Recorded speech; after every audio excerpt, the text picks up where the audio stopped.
বাবজানেরা তোরা কেমন আছিস? আমরা পরের অধ্যায়গুলো শেষ করে ফেলি। আজকে হচ্ছে যে দেখ পদার্থের গাঠনিক ধর্ম ফার্স্ট পার্টে যা যা আছে সবগুলো শেষ করে দিব। যা যা পড়াচ্ছি যতটুকু ইনফরমেশন দিচ্ছি, যা যা ম্যাথ করাচ্ছি, শুধু বিশ্বাস থেকে চলে যা। বলে রাখি যে জেএসটির কোশ্চেন কিন্তু থিওরি বেসড হতে চলেছে, ঠিক আছে? হাজির দানেশের কোশ্চেন তো দেখছিস ভাই, তো জেএসটির কোশ্চেনটা থিওরি বেসড হতে চলেছে। আমি যা যা ইনফরমেশন পড়াবো, যা যা বোর্ডে লিখে দিব, কেউ পিডিএফ করে না চিল্লায় গোটা ক্লাসটা করে যাবি, ঠিক আছে? তোদেরকে ক্যাপসুল দিয়ে মোটামুটি এখন বাঁচানো হয়েছে, ক্যাপসুল দিয়ে বাঁচায় রাখছে, ঠিক আছে? তো তোদের অবস্থা এখন ইয়ানাপসে। এখন কেউ বেশি প্যাচাল না পাইরা সুন্দর করে যা বোঝাচ্ছি, যা পড়াচ্ছি, শুধু ভরসা রাখ, সব পাবি, সব হবে। আমি আসি ইনশাল্লাহ, তোদের ভালো পরীক্ষা হবে ইনশাল্লাহ, কোনো টেনশন করিস না বাপজানের আমার।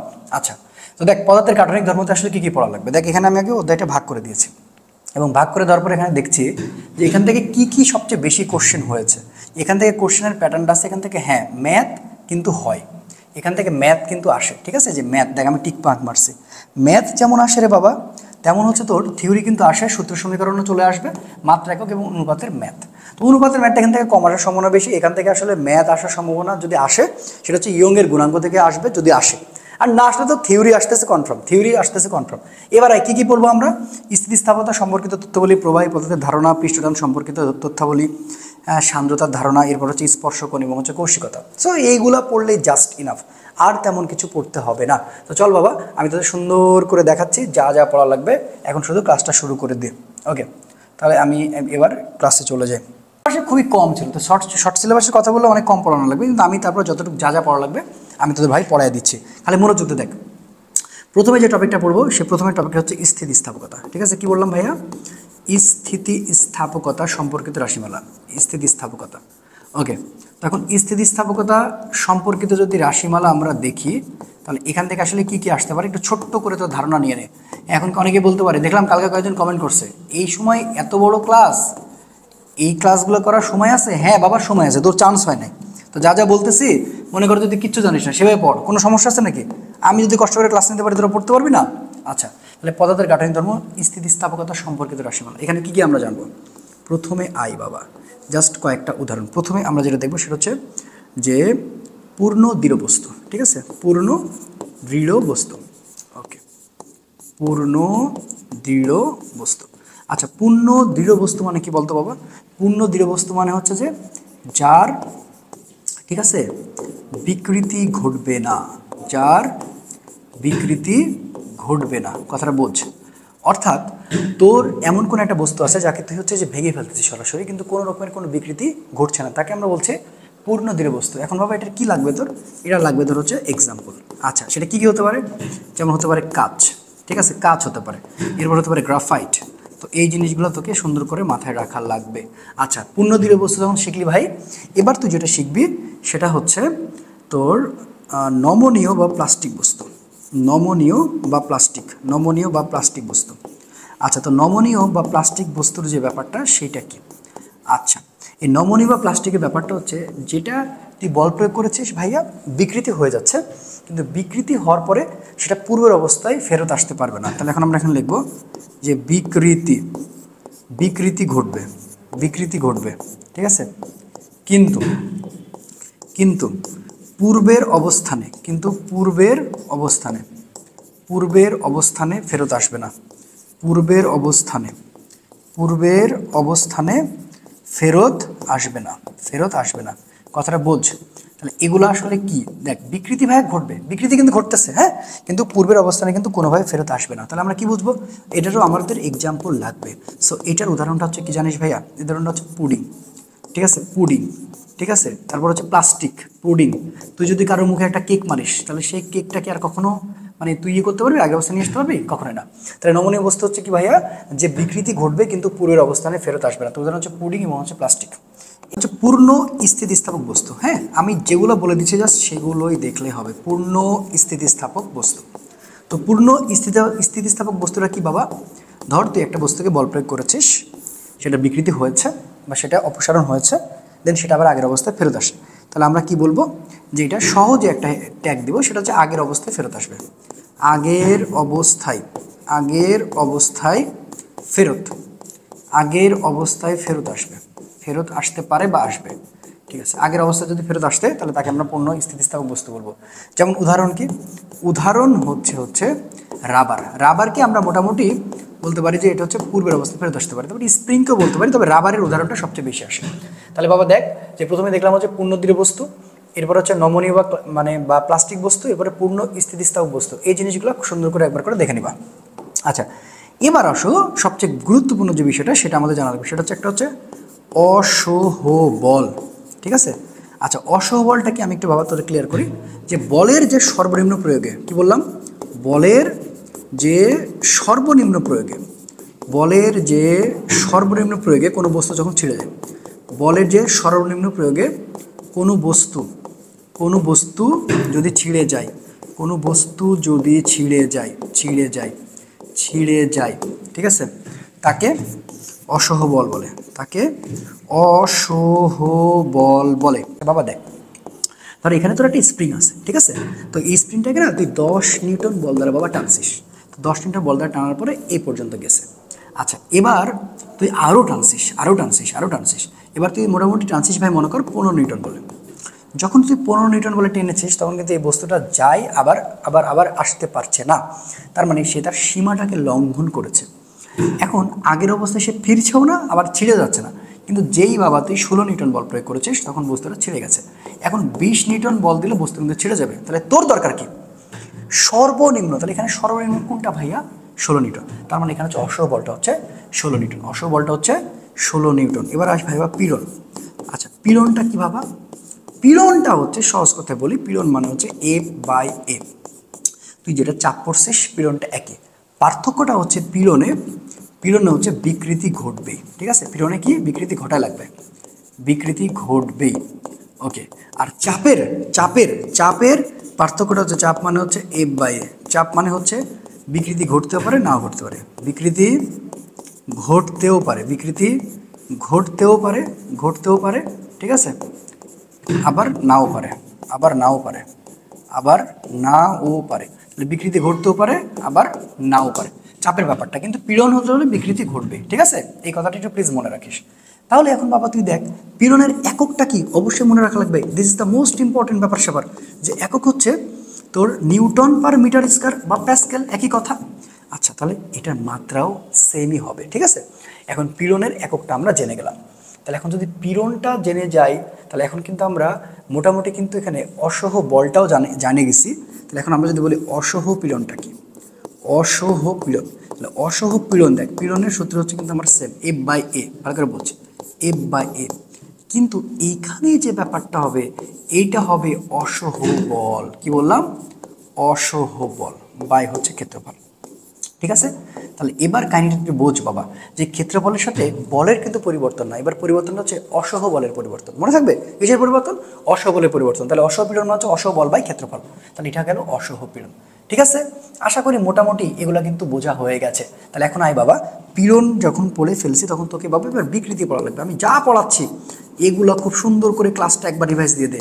বিকৃতি, সো বিকৃতি আমরা খুব ভালো করে জানি, একটা বস্তুকে যখন আমরা বল প্রয়োগ করছি, বল প্রয়োগ করার পরে যার বাহ্যিক পরিবর্তন হচ্ছে, আমি সহজে ট্যাগলাইনে লিখে রাখি, এত কষ্ট করার কোনো দরকার নাই, যে বল প্রয়োগে বাহ্যিক পরিবর্তন। ঠিক আছে, বাহ্যিক পরিবর্তন হলেই সেটাকে আমরা কি বলতে চাচ্ছি, সেটাকে আমরা বলছি বাহ্যিক পরিবর্তন হইলেই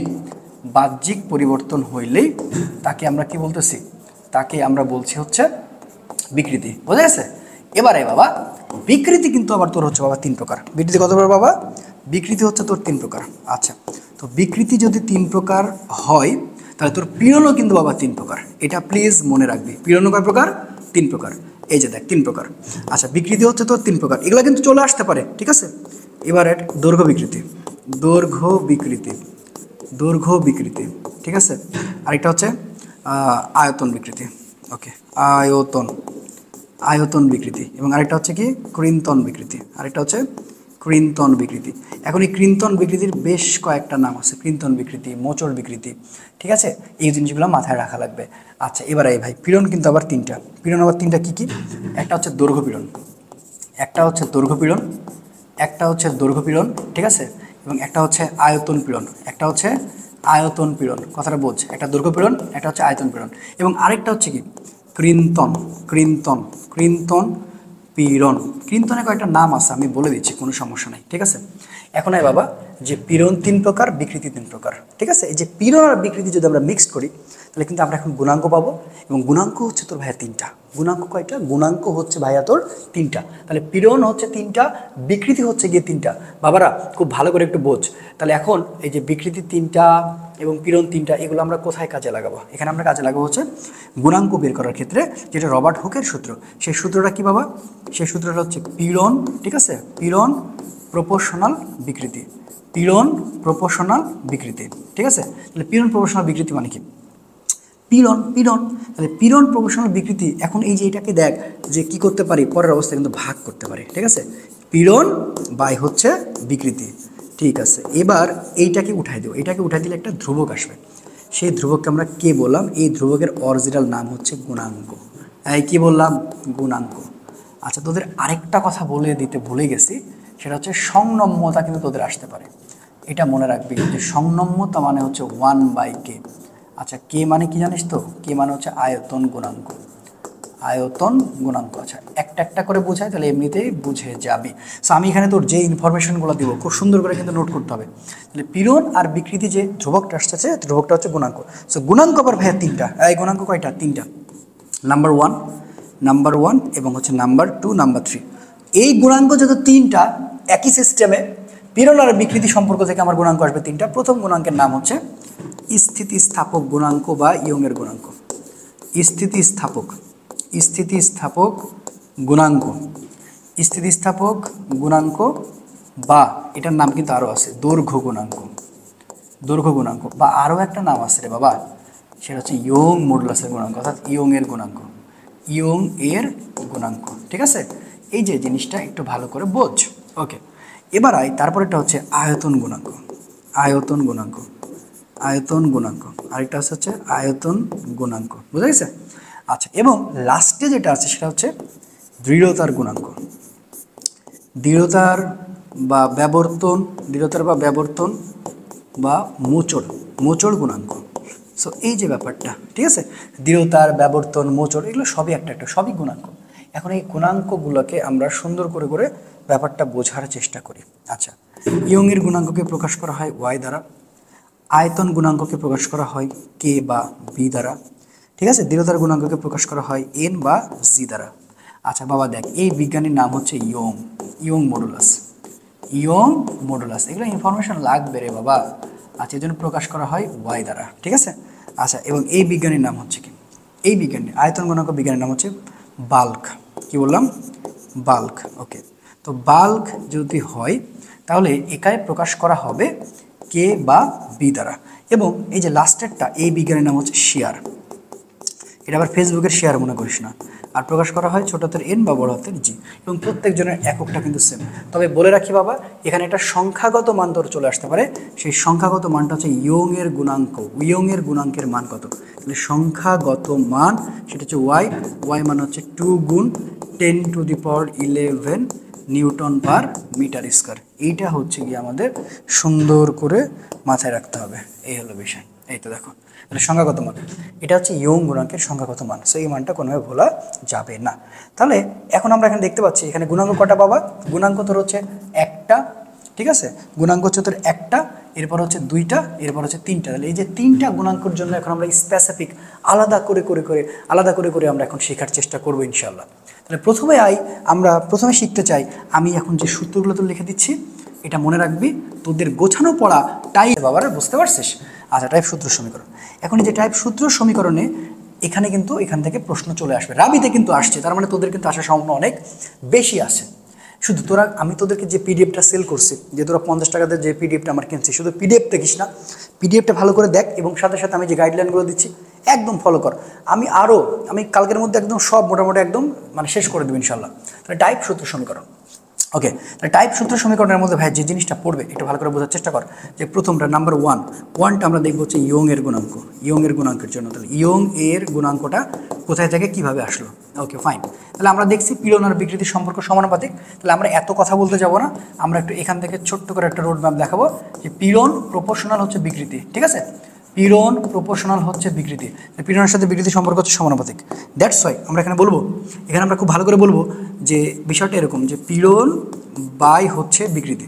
তো পীড়ন আর বিকৃতি যদি আমরা হচ্ছে ইয়ে করি, ভাগ করে দিই, ইজিক্যাল টু এখানে কি চলে আসতেছে, ওয়াই চলে আসছে। ওয়াইটা কে, ওয়াইটা হচ্ছে ধ্রুবক, আমি একবারই বলে দিচ্ছি। তাহলে এখন যদি আমি সূত্রটা ভাঙা, ওয়াই পীড়ন মানে হচ্ছে এফ বাই এ, পীড়ন মানে হচ্ছে এফ বাই এ, আর বিকৃতি মানে কি বিকৃতি, দৈর্ঘ্য বিকৃতি, ছোট হাতের এল বাই বড় হাতের এল। এখন আয় যে আমরা তো এখানে মোটামুটি কি বলে বিকৃতি আমরা দেখলাম।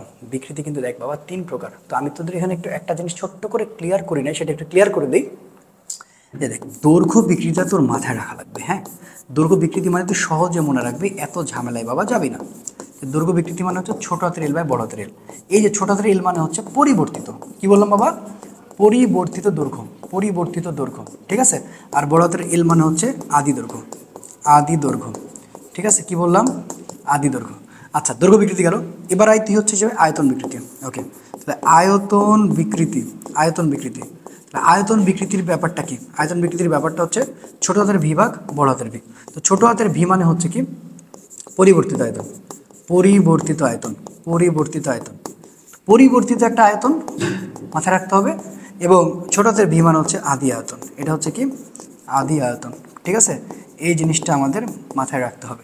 তাহলে আয়তন বিকৃতি মানে পরিবর্তিত আয়তন এবং আরেকটা হচ্ছে আদি আয়তন, ঠিক আছে। আচ্ছা, তো এই জিনিসটা যখন আমরা বুঝে গেছি, এখন আরেকটা লাস্টে আছে কৃন্তন, কৃন্তন বা মোচড়, কৃন্তন বা মোচড়, কৃন্তন বা মোচড় বিকৃতি। আচ্ছা, তাহলে কৃন্তন বা মোচড় বিকৃতির যে বিষয়টা দাঁড়াচ্ছে সেটা হচ্ছে ছোট হাতে ডি ভাই বড় হাতে ডি হতে পারে, আর নাহলে সরাসরি থিটা হতে পারে, এটা মনে রাখবে। হ্যাঁ, ছোট হাতে ডি বা এটা সরাসরি থিটা হতে পারে। ছোট হাতে ডি মানে হচ্ছে পরিবর্তিত ব্যাস, ছোট করে বলি কি বললাম, পরিবর্তিত ব্যাস। তাহলে এটা হচ্ছে ভাইয়া পরিবর্তিত ব্যাস, এবং এটা হচ্ছে গিয়ে ভাইয়া আদি ব্যাস। এটা কি ভাইয়া, আদি ব্যাস। আশা করি ব্যাপারটা একবার ক্লিয়ার হয়ে যাবে। তাহলে একটা হচ্ছে আদি ব্যাস, আর এটা হচ্ছে পরিবর্তিত ব্যাস। তাহলে আদি আয়তন, এটা হচ্ছে পরিবর্তিত আয়তন। তো এই যে যে ঘটনা, এই জন্যই তো আমি সাহসটা পাইলাম যে এফ বাই এ ছোট তার এল বাই এল। এখন এটাকে আমরা একটু চেঞ্জ করে দেবো, চেঞ্জ করে দিই, তাহলে দেখ ভাইয়া এফ আর এলটা উপরে যাবে, আর এখানে কিন্তু এ আসবে। এবার এটা কনভার্ট করতে পারবি তুই, এফকে কনভার্ট করলে এম জি লিখতে পারবি, এ কে কনভার্ট করলে পাই আর স্কয়ার ভাইয়া লিখতে পারবি, এটা হচ্ছে এল, ঠিক আছে। এই জিনিসটা কিন্তু সুন্দর করে মনে রাখা লাগবে।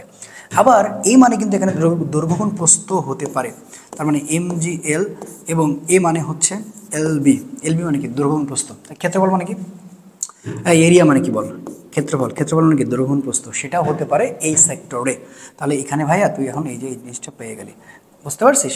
আচ্ছা, এখানে যেহেতু একই রকম হয়ে যাচ্ছে এল বি এল, এটাকে তুই হচ্ছে যে সরাসরি বলতে পারিস যে এ বি। এ বিটা বললে আর কোনো প্যারাটা হবে না, কারণ এ মানে পায়ের স্কয়ারও হয়, এ মানে তোর বাবা পাই আর স্কয়ার যেমন সত্য, আবার এ মানে তোর হচ্ছে এল বিটাও সত্য, এল বিটাও সত্য, সত্য। এই হলো বিষয়। আশা করি ব্যাপারটা পুরোপুরি ক্লিয়ার হয়েছিস ইনশাল্লাহ। কোনো সমস্যা থাকার কি কথা আছে, একদমই না। তাহলে এখান থেকে আমরা মোটামুটি বুঝে গেলাম যে ওয়াই আমরা কিভাবে বের করতে পারি। এটা কিসের গুণাঙ্ক বের করলাম, এটা স্থিতিস্থাপক গুণাঙ্ক বের করলাম। আচ্ছা, এবার আমরা পরবর্তীটা বের করতে চাই। ওকে, এবার আমরা আয়তন গুণাঙ্ক নিয়ে কথা বলতে চাই। তাহলে আয়তন গুণাঙ্ক নিয়ে যদি কথা বলতে চাই, তাহলে এখানে দেখ সূত্রটা কি কি হতে পারে, আগে সেইটা দেখ।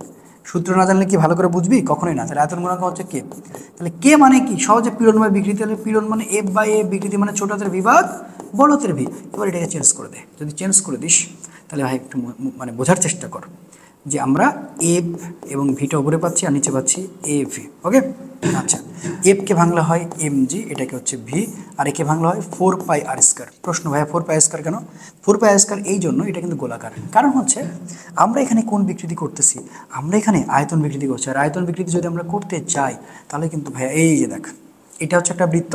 তুই এবার ভাইয়া কি করছিস জানিস তো, চারিধার থেকে এটাকে চরমভাবে চাপ দেওয়া হয়েছে, চরমভাবে চাপ দেওয়া হয়েছে। তো আমরা যখন এবার চাপাচাপি করবো, তখন এটা কি আগের থেকে বাড়বে না কমবে, এটা অবশ্যই কমে যাবে।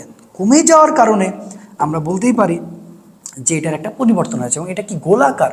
তো গোলাকার হওয়ার কারণে সূত্রের সিস্টেমটা কিন্তু আমার এটা। আবার আরেকটা কাজ করা যেতে পারে, এফ বাই এ মানে কিন্তু পি, তাহলে পি ভি মানে হচ্ছে ভি। তাহলে এই হচ্ছে বিষয়। আশা করি ব্যাপারটা একেবারে ক্লিয়ার হয়ে গেছো, বা ক্লিয়ার হয়ে যাওয়াটাই স্বাভাবিক। ওকে, এই যে হলো বিষয়। তাহলে আমরা এখান থেকে পুরোপুরি ক্লিয়ার হয়ে গেলাম। আচ্ছা, থ্যাংক ইউ ভেরি মাচ। ওকে, তাহলে এবার আমরা চলে যাই। তাহলে আয়তন গুণাঙ্ক আচ্ছা চলে গেছে। এবার লাস্টে আসো দৃঢ়তার গুণাঙ্ক। সো দৃঢ়তার গুণাঙ্কটা আমরা একটু শেখার চেষ্টা করি। ওকে, সো দৃঢ়তার গুণাঙ্ক।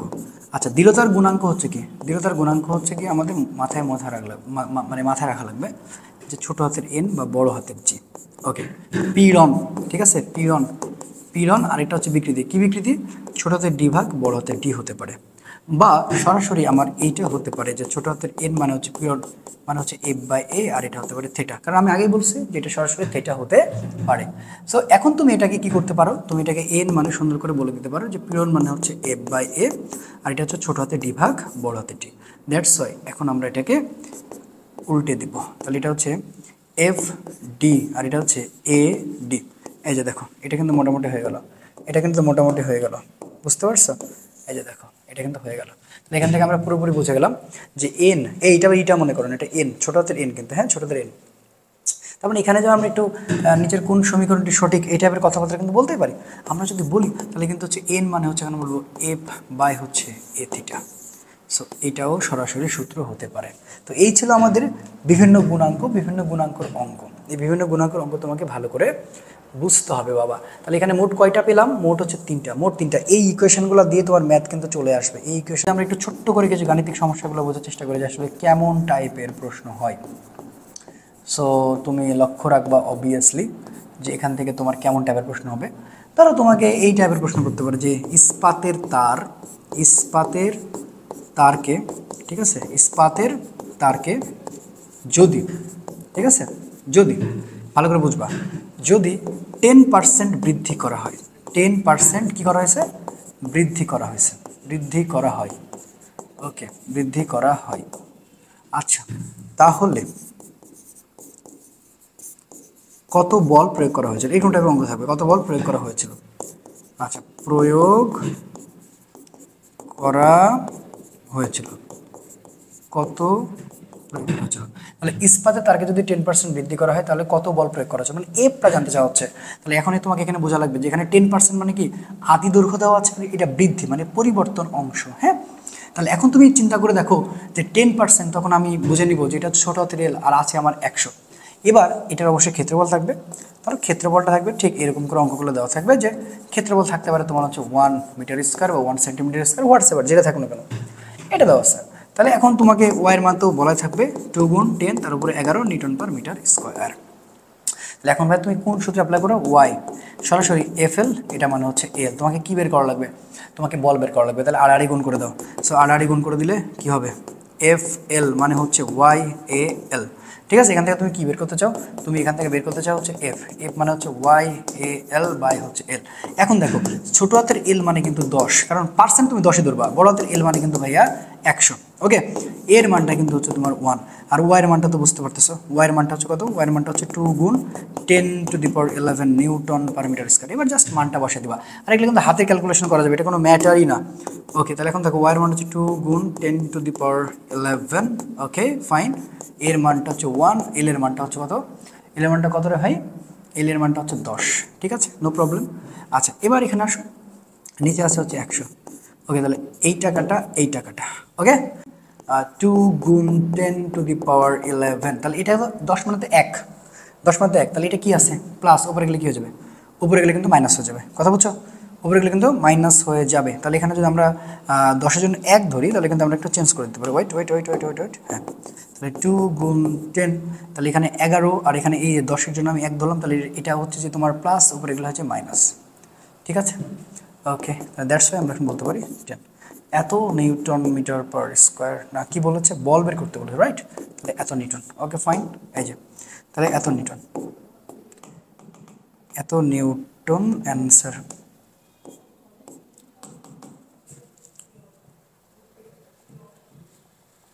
ওকে, তাহলে এত নিউটন হচ্ছে অ্যান্সার, ঠিক আছে। একটু হ্যাং হয়ে গেছিলো, ওকে ফাইন।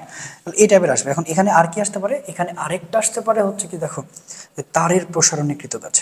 তাহলে স্প্রিংয়ের একটা তারকে যখন তুমি টানবা, তার এর এইখানে কিছু খেলা আছে তারের প্রসারণের ক্ষেত্রে, প্রসারণের ক্ষেত্রে কৃতকাজ, ঠিক আছে। আচ্ছা, একটু ভালো করে দেখো অ্যান্ড বুঝো তারের প্রসারণে কৃতকাজ এই জিনিসটা আমরা কিভাবে সেট করব বা সেট আপ দিব, ওকে। এখন তুমি চিন্তা করো যে তারের প্রসারণের কৃতকাজ যখন তুমি এটা চিন্তা করতে যাবা সেটা কিভাবে হবে, সেটা হচ্ছে আমি সরাসরি তোমাকে বলতে চাই যে দেখো তারের প্রসারণের কৃতকাজ এটা কিন্তু পরিবর্তনশীল বল, ঠিক আছে, এটা মাথায় রাখবে। এটা কি বলো তো, এটা হচ্ছে পরিবর্তনশীল বল। পরিবর্তনশীল বল দ্বারা যখন কৃতকাজ তুমি করতে যাবা, পরিবর্তনশীল বল দ্বারা কৃতকাজ, পরিবর্তনশীল বল দ্বারা কৃতকাজ বাজানেরা, পরিবর্তনশীল বল দ্বারা কৃতকাজ যখন তুমি সেট করতে যাবা তখন তোমাকে মাথায় রাখতে হবে যে এইটা কিন্তু যোগজীকরণ, তাহলে এফডিএল। কারণ কি, এই যে বাবা তোর এখানে একটা তার আছে, তুই এদিকে তারকে টানতেছিস, দেখ এটা লোয়ার লিমিট এটা আপার লিমিট, এই যে টানাটানি করতেছিস, তাহলে এখন আমরা তো জানি কাজ মানে কাজের সূত্র হচ্ছে এফডিএক্স। তো এখানে তার ডিএক্স এর খেলা হবে না, এখানে ডিএক্স বলতে ডিএল পরিমাণ সরবে। ওকে, তাহলে এটা লোয়ার লিমিট, এটা হচ্ছে আপার লিমিট। আচ্ছা ঠিক আছে, তাহলে এবার তুমি একটু খেয়াল করে দেখো যে এভাবে যখন আমরা মানটান বসায় দিব তখন আমাদের সূত্র চলে আসবে, এত ঝামেলা করার দরকার নেই। Half Y A L square by হচ্ছে এল, ঠিক আছে, এইটা হচ্ছে বিষয়। তার মানে ডাব্লিউ ইজিক্যালটা আমরা বলতে পারি Y A L square by হচ্ছে 2L। তো এটাই হচ্ছে তারের প্রসারণে কৃত কাজ। কি বললাম, তারের প্রসারণ কৃত কাজ। রাবিতে এখান থেকে একটা কোশ্চেন আসছিল, আমি যেটা বোর্ডে লিখে দিয়েছিলাম সেখান থেকে আসছিল। এখন দেখো তারের প্রসারণে কৃত কাজ শুধুমাত্র ওইটা না, তাহলে এই জিনিসগুলো আমাকে জানা লাগবে, নিচের কোনটি সঠিক। তারের প্রসারণে কৃত কাজ, ভালো করে বুঝো, প্রসারণে কৃত কাজ। ওকে ফাইন, ডাব্লু মানে ওয়াই এ স্কোয়ার বাই হচ্ছে 12। এখন দেখো ডাব্লু, এখন আমরা একটা কাজ করতে পারি, এই হাফটাকে এখানে নিয়ে নিলাম। ওকে, তাহলে ওয়াইকে রাখলাম এখানে এল, এখানে এলটাকে ডাবল করে দিলাম, নিচে কিন্তু এল রাখলাম। এবার তুমি ভুলে গেলে চলবে না যে আমরা কিন্তু অলরেডি পড়ে আসছি ওয়াই মানে হচ্ছে এফ এল, এটা মানে হচ্ছে এ এল। তাহলে এখন আমরা যদি আড়াআড়ি গুণ করে দিই তাহলে এ এল এল ওয়াই এল যাবে একদিকে, ওয়াই এ এল যাবে একদিকে, আর এখানে চলে আসবে এফ এল। তাহলে এখন এখান থেকে আমরা কী বের করবো, আমরা যদি এফটা বের করতে চাই ওয়াই এ এল বাই হচ্ছে এল, কথা বুঝছো। এবার এখানে দেখো তো আমরা কি বলতে পারি না যে হাফ ওয়াই এ এল মানে সরাসরি হচ্ছে গিয়ে আমার এফ, আর এটা মানে হচ্ছে এল। এখন আমরা এটাও বলতে পারি না যে এফ এল মানে 2, এই যেটা লাভ সেটা কত কিনা, ইয়েস। তাহলে তারের প্রসারণে কৃতকাজ বের করতে গেলে যেন এই জিনিসগুলো বাবা তোরা প্লিজ প্লিজ প্লিজ প্লিজ মাথায় রাখিস। ওকে, তাহলে এটা হচ্ছে কি তারের প্রসারণে কৃতকাজ, শুধুমাত্র ওইটা না। এখন আই বাবা, এখন আই বাবা যদি বলে একক আয়তনে, ঠিক আছে, কি বললাম, এবার যদি বাবা বলে যে একক আয়তনে, একক আয়তনে, ঠিক আছে, একক আয়তনে স্থিতিশক্তি। তো এই যে একক আয়তনে স্থিতিশক্তি মানেই হচ্ছে কি বাবা, মানেই হচ্ছে তোর সঞ্চিত শক্তি। কথা বুঝছিস সোনারা, তাহলে একক আয়তনে স্থিতিশক্তি মানে হচ্ছে সঞ্চিত শক্তি। ভালো করে বোঝ, ভালো করে বোঝ। এখন দেখ ডাব্লু মানে এফ এল বাই 2 আছে, ওকে ফাইন। আর উপরে আমরা একটা মূল সূত্র পাইছি, ডাব্লু মানে হচ্ছে হাফ, এখানে পাইছি Y A L square by হচ্ছে এল পাইছি। দেখো হাফ ওয়াই এ এল এইটাকে আমরা কিভাবে রিপ্রেজেন্ট করতে পারি, আমরা রিপ্রেজেন্ট করতে পারি কিন্তু হচ্ছে এফ এল, এটা কিন্তু কিছুক্ষণ আগে দেখালাম। এবার একটা কাজ করব, যদি একক আয়তনে বলা হয়েছে তাহলে ভি মানে এল, তাহলে এফ এর নিচে এ, ছোট হাতের এল এর নিচে হচ্ছে এল। দ্যাটস ওয়াই তুমি এটাকে এখন বলতে পারবা যে ডাব্লু মানে হচ্ছে হাফ। দেখো এটা মানে কি, এটা মানে হচ্ছে পীড়ন, এটা মানে হচ্ছে পীড়ন, ঠিক আছে, আর এটা মানে হচ্ছে বিকৃতি, এটা মানে হচ্ছে কি, এটা মানে হচ্ছে কিন্তু বিকৃতি ভাইয়া। তার মানে তুমি এখন খুব ইজিলি বলে দিতে পারছো যে ইউ মানে হচ্ছে হাফ গুণ পীড়ন, ঠিক আছে, গুণ হচ্ছে বিকৃতি, পীড়ন গুণ হচ্ছে বিকৃতি, কথা বলছো, গুণ হচ্ছে বিকৃতি। এখান থেকে আমরা পুরোপুরি একেবারে ক্লিয়ার হয়ে গেলাম যে ইউ মানে হচ্ছে হাফ গুণ পীড়ন গুণ বিকৃতি। ওকে, এইটা হচ্ছে একক আয়তন স্থিতিশক্তি। সো এটা কিন্তু চলে আসতে পারে, সো চলে আসতে পারে, এটা নিয়ে কোনো রকমের কোনো কথা বলা যাবে না। তো এবার বাবা আমরা একটু পয়সন অনুবাদ পড়তে যাই। তো পয়সন অনুবাদ পড়তে গেলে তোকে আগে ভাইয়া কয়েকটা ইনফরমেশন তোকে একটু বলে দিই, যে ইনফরমেশনগুলো তোর একবারে মোটামুটি একবারে কি বলবো ক্যাপসুলের মতো কাজ করবে, ঠিক আছে, দেখবি যে এর মধ্যে চলে আসছে, হাজার নার্সিং এখান থেকে চলে আসছে অলরেডি। তাহলে এর মান, ঠিক আছে, যে পয়সন অনুপাতের মান হচ্ছে -1, তারপর হচ্ছে দেখ এখান থেকে ডেল দেওয়া আসতে হচ্ছে 0.5, বা এটা এরকম থাকতে পারে ভাই যে -1, ঠিক আছে, ডেল তারপরে হচ্ছে তোর হাফ থাকতে পারে। সো এটাও মাথায় রাখতে পারিস। আচ্ছা, অধিকাংশ ধাতব পদার্থের ক্ষেত্রে পয়সন অনুপাতের মান হচ্ছে 0.3, খুবই খুবই খুবই গুরুত্বপূর্ণ, কত বললাম 0.3। এবার পয়সনের অনুপাত হচ্ছে পার্শ্ব বিকৃতি বা হচ্ছে দৈর্ঘ্য বিকৃতি। সো এটা হচ্ছে আমার সূত্র। তাহলে পয়সনের অনুপাত হচ্ছে পার্শ্ব বিকৃতি বা দৈর্ঘ্য বিকৃতি, কিন্তু মাথায় রাখবি এটার অরিজিনাল সূত্রটা কিন্তু এরকম না। আচ্ছা, অরিজিনাল সূত্রটা কীভাবে আসলো আমি যদি একটু ছোট্ট করে বলি, যে পয়সনের অনুপাতের অরিজিনাল সূত্র, পয়সনের অনুপাতের অরিজিনাল যে সূত্রের ব্যাপারটা হচ্ছে সেটা হচ্ছে যে আমরা একটু যদি দেখি যে এইটা, ঠিক আছে, ইজিক্যাল টু মাইনাস পার্শ্ব বিকৃতি। ওকে, তাহলে পার্শ্ব বিকৃতি, পার্শ্ব বিকৃতি বাই হচ্ছে পার্শ্ব বিকৃতি বাই হচ্ছে দৈর্ঘ্য বিকৃতি। ওকে ঠিক আছে, এখন দেখ ভাই পার্শ্ব বিকৃতি বাই দৈর্ঘ্য বিকৃতির কাহিনীটা আসলে কি। তাহলে আমরা এখানে মোটামুটি দেখলাম যে সিগমা, আমি আবার ডেল বলতেছি কেন, সিগমা সিগমা সিগমা সিগমা, ওকে না বারবার ভুল করতেছে। ওকে, তো দেখ বাবা পয়সার অনুপাত শুরু করার আগে কয়েকটা ইনফরমেশন আছে যেগুলো একটা ক্যাপসুল আকারে কাজ করে, মোটামুটি দাগায় রাখছে যে দেখ এর মান হচ্ছে, ঠিক আছে, এর মানটা কি, এর মানটা হচ্ছে -1, তারপর হচ্ছে সিগমা, তারপর হচ্ছে কি 0.5। অধিকাংশ ধাতব পদের ক্ষেত্রে পয়সনের অনুপাতের মান হচ্ছে 0.3। পয়সনের অনুপাত হচ্ছে পার্শ্ব বিকৃতি বা দৈর্ঘ্য বিকৃতি, ঠিক আছে। তাহলে পয়সনের অনুপাতের আসল সূত্রটা হচ্ছে কিন্তু এইটা না, আসল সূত্র হচ্ছে মাইনাস থাকবে। এখন কেন মাইনাস থাকবে, কারণ দেখ বাবা মাইনাস দিয়ে শুরু হবে কিন্তু অ্যান্সারটা প্লাস হয়ে যায় কেন। আচ্ছা ধর এখানে ভাই আমি একটা বস্তুকে রাখলাম, এই বস্তুকে না অনেক টানলাম, তাহলে এই বস্তুকে যদি আমি একটু টানি তাহলে এটা কিন্তু একটু দেখ একটু কী হয়ে যাবে, লম্বা হয়ে যাবে। দ্যাটস ওয়াই ব্যাপারটা কিন্তু এরকম হবে, এই যে এরকম হবে। এখন এরকম যখন হবে তখন আমরা বুঝতে পারছি যে তার কিন্তু কি, তার হচ্ছে যে এই যে এটার পরিবর্তন হচ্ছে, মানে সে মোটা ছিল হয়ে গেছে চিকন, কিন্তু ছিল খাটো হয়ে গেছে লম্বা। দ্যাটস ওয়াই আমরা ধরে নিলাম যে তার দৈর্ঘ্যটা বেড়ে গেছে। তাহলে এখন আমাদের সূত্র হবে কি, যে পার্শ্ব বিকৃতি আমার বাড়ে নাই, পার্শ্ব বিকৃতি আমার বাড়ে নাই, ঠিক আছে, কিন্তু আমার কে কে কে কে বাড়ছে, আমার বাড়ছে হচ্ছে গিয়ে দৈর্ঘ্য বিকৃতি। আচ্ছা তাহলে আমরা ধরলাম দৈর্ঘ্য বিকৃতি বাড়ছে, তাহলে বাড়ছে এই জন্য হচ্ছে প্লাস, ঠিক আছে, প্লাস। এখন বাবা দেখ তাহলে এটা দৈর্ঘ্য বিকৃতি, ঠিক আছে, আর পার্শ্বটা তাহলে এটা যদি বাড়ে তাহলে এটা অবশ্যই কমছে, তাহলে এটা হচ্ছে পার্শ্ব, তাহলে পার্শ্ব হচ্ছে কমছে, পার্শ্ব হচ্ছে কমেছে। তাহলে এখন দেখ বাবা যে প্লাসে মাইনাসে মাইনাস, মাইনাসে মাইনাসে কিন্তু প্লাস, দ্যাটস ওয়াই বারবার আমাদের একটা কথাই হয় যে পার্শ্ব বিকৃতি বাই হচ্ছে দৈর্ঘ্য বিকৃতি, পার্শ্ব বিকৃতি বাই হচ্ছে দৈর্ঘ্য বিকৃতি, পার্শ্ব বিকৃতি বাই হচ্ছে দৈর্ঘ্য বিকৃতি। এই যে মোটামুটি কিন্তু আমরা বের করে ফেলেছি। দ্যাটস ওয়াই আমরা এখান থেকে সুন্দর করে আমরা বলতে পারি যে পার্শ্ব বিকৃতি বাই হচ্ছে দৈর্ঘ্য বিকৃতি। পার্শ্ব বিকৃতির সূত্রটা হচ্ছে কি, ছোট হাতের ডি বাই বড় হাতের ডি বললি, আর ছোট হাতের এল বাই বড় হাতের এল। দ্যাটস ওয়াই এখন এটার সাথে এটা গুণ করে দেবো, তাহলে ডিএল আর এটা হবে ডিএল। এটাই হচ্ছে পয়সনের অনুপাত, এটাই হচ্ছে পয়সনের অনুপাত। এখন বাবা যদি এরকম ঘটে, বাবা যদি এরকম ঘটে যে দুই অংশ একসাথে বাড়ছে, আচ্ছা যদি যদি দুই অংশ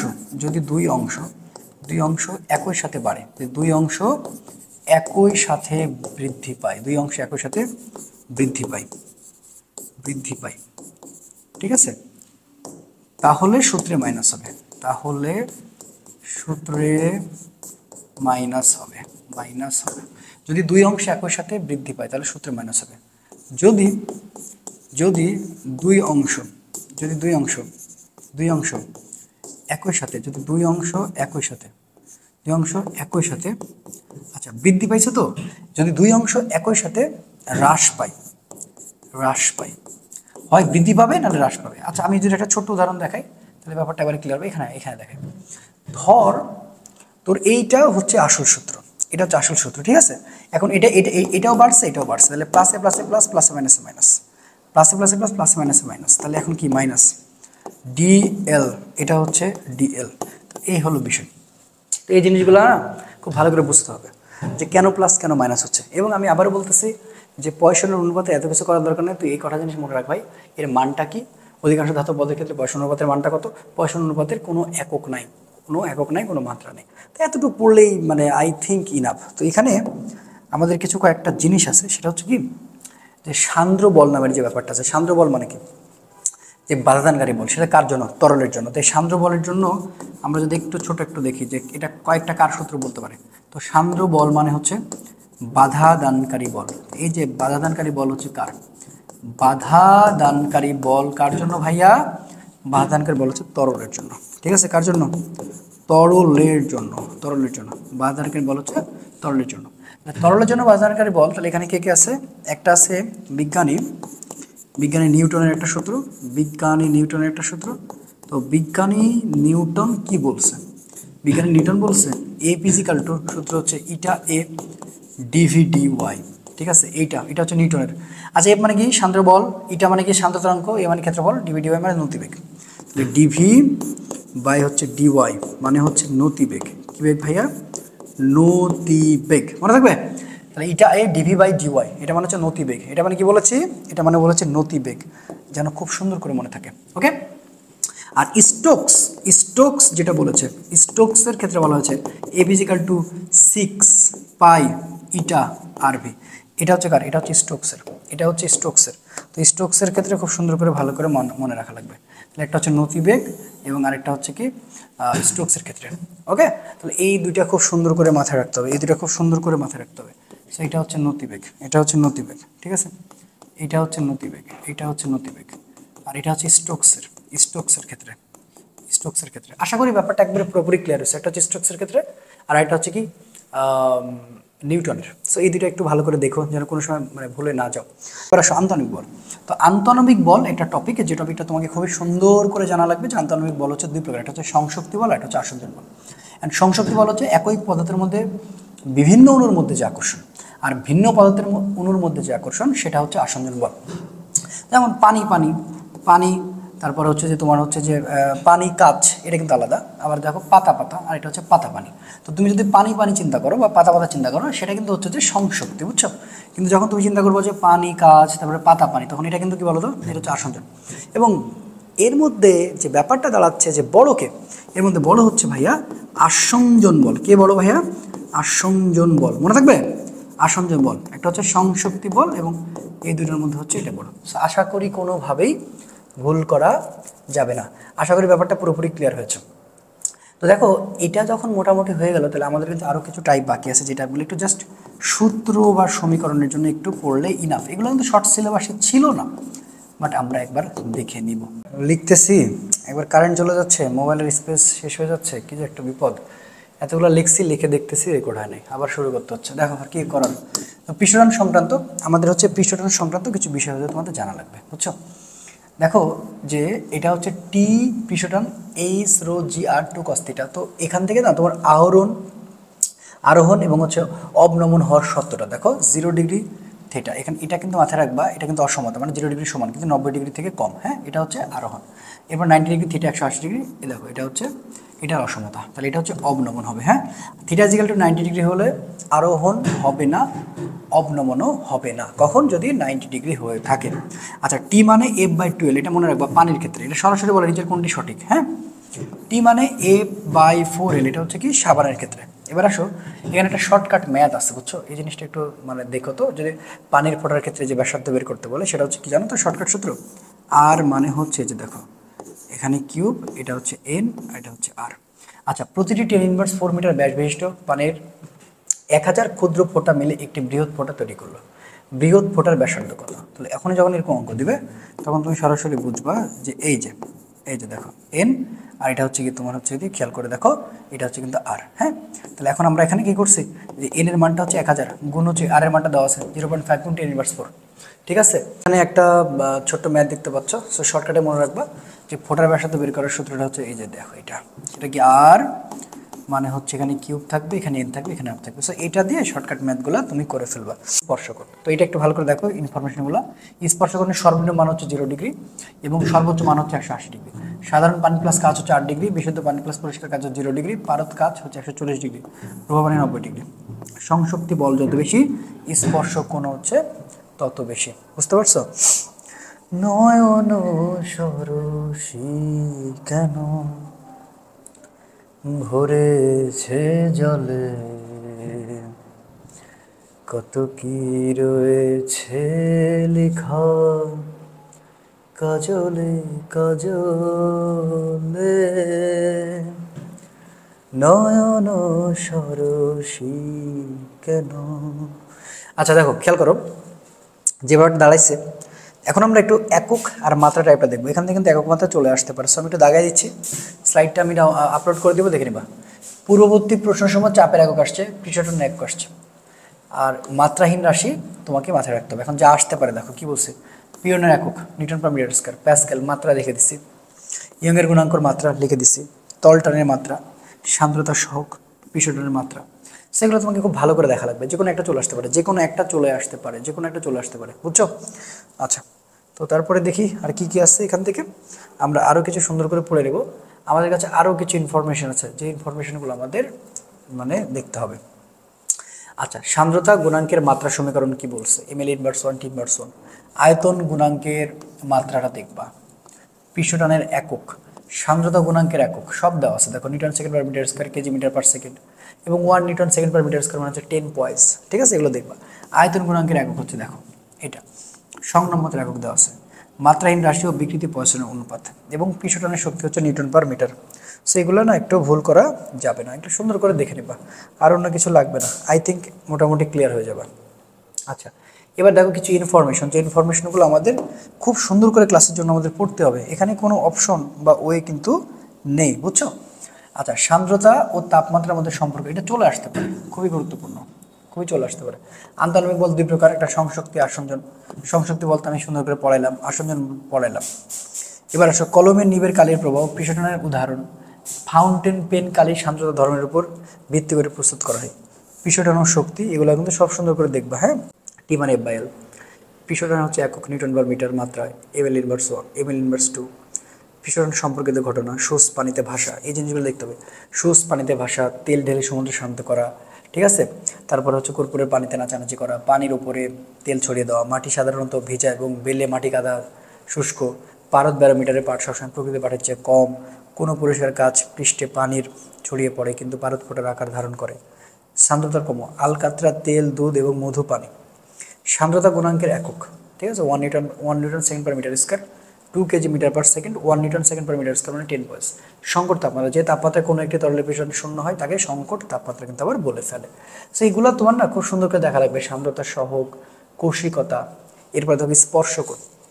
এই স্পর্শকোণ তো খুবই গুরুত্বপূর্ণ, স্পর্শকোণে কোনো কিছু বাকি রাখা যাবে না, আমি তো অলরেডি পড়াইলাম। স্পর্শকোণ শুভকোণ কত, তরল ও কঠিনের মধ্যবর্তী আসঞ্জন বল, তরলের সংশক্তি বল, কৌশিক নলে তরলের আরোহণ হয়, স্পর্শস্থল কোণের ব্যাপারটা কি, এবং প্রত্যেকটা কিন্তু সুন্দর করে তোমাকে দেখে নিতে হবে, এগুলো একটাও তুমি বাদ দিতে পারবে না। এবং আমি কিন্তু অলরেডি তোমাকে দেখাই দিচ্ছি, যে কিভাবে তুমি হচ্ছে গিয়ে যে স্পর্শকোণের মানটা মাথায় রাখবা। তরল স্নেহ জাতীয় পদার্থ দ্রবীভূত থাকলে পৃষ্ঠটান হ্রাস পায়, ভালো করে বুঝো, হ্রাস পায়। স্পর্শকোণ কত হলে কোনো কৌশিক নল দিয়ে পানি তরল পদার্থ উপরের দিকে উঠবে, এই যে দেখতে পাচ্ছ দেওয়া আছে, 90 ডিগ্রি হচ্ছে কম হওয়া লাগবে, মানে 90 ডিগ্রি বেশি হবে। একটি সম্পূর্ণ দৃঢ়বস্তুর আয়তন গুণাঙ্ক হচ্ছে অসীম। ভিন্নধর্মী আয়তনের মধ্যে কুলম্ব আকর্ষণের ফলে যে জিনিস হয় সেটা হচ্ছে আণবিক বন্ধন। এটি তার প্রসারণের ফলে একক আয়তনে কিন্তু হচ্ছে কি হাফ গুণ পীড়ন গুণ বিকৃতি, যেটা বারবারই আসছে, ঠিক আছে, এটা কিন্তু একটাও তুমি ভুল করা যাবে না। অসপীড়ন মানে হচ্ছে অসবল ভাগ হচ্ছে ক্ষেত্রফল। এরপর আসো কৃন্তন পীড়ন ও কৃন্তন বিকৃতির অনুপাতকে বলা হয় কৃন্তন গুণাঙ্ক। সংকট তাপমাত্রা তলের পৃষ্ঠের পরিমাণ হচ্ছে 0।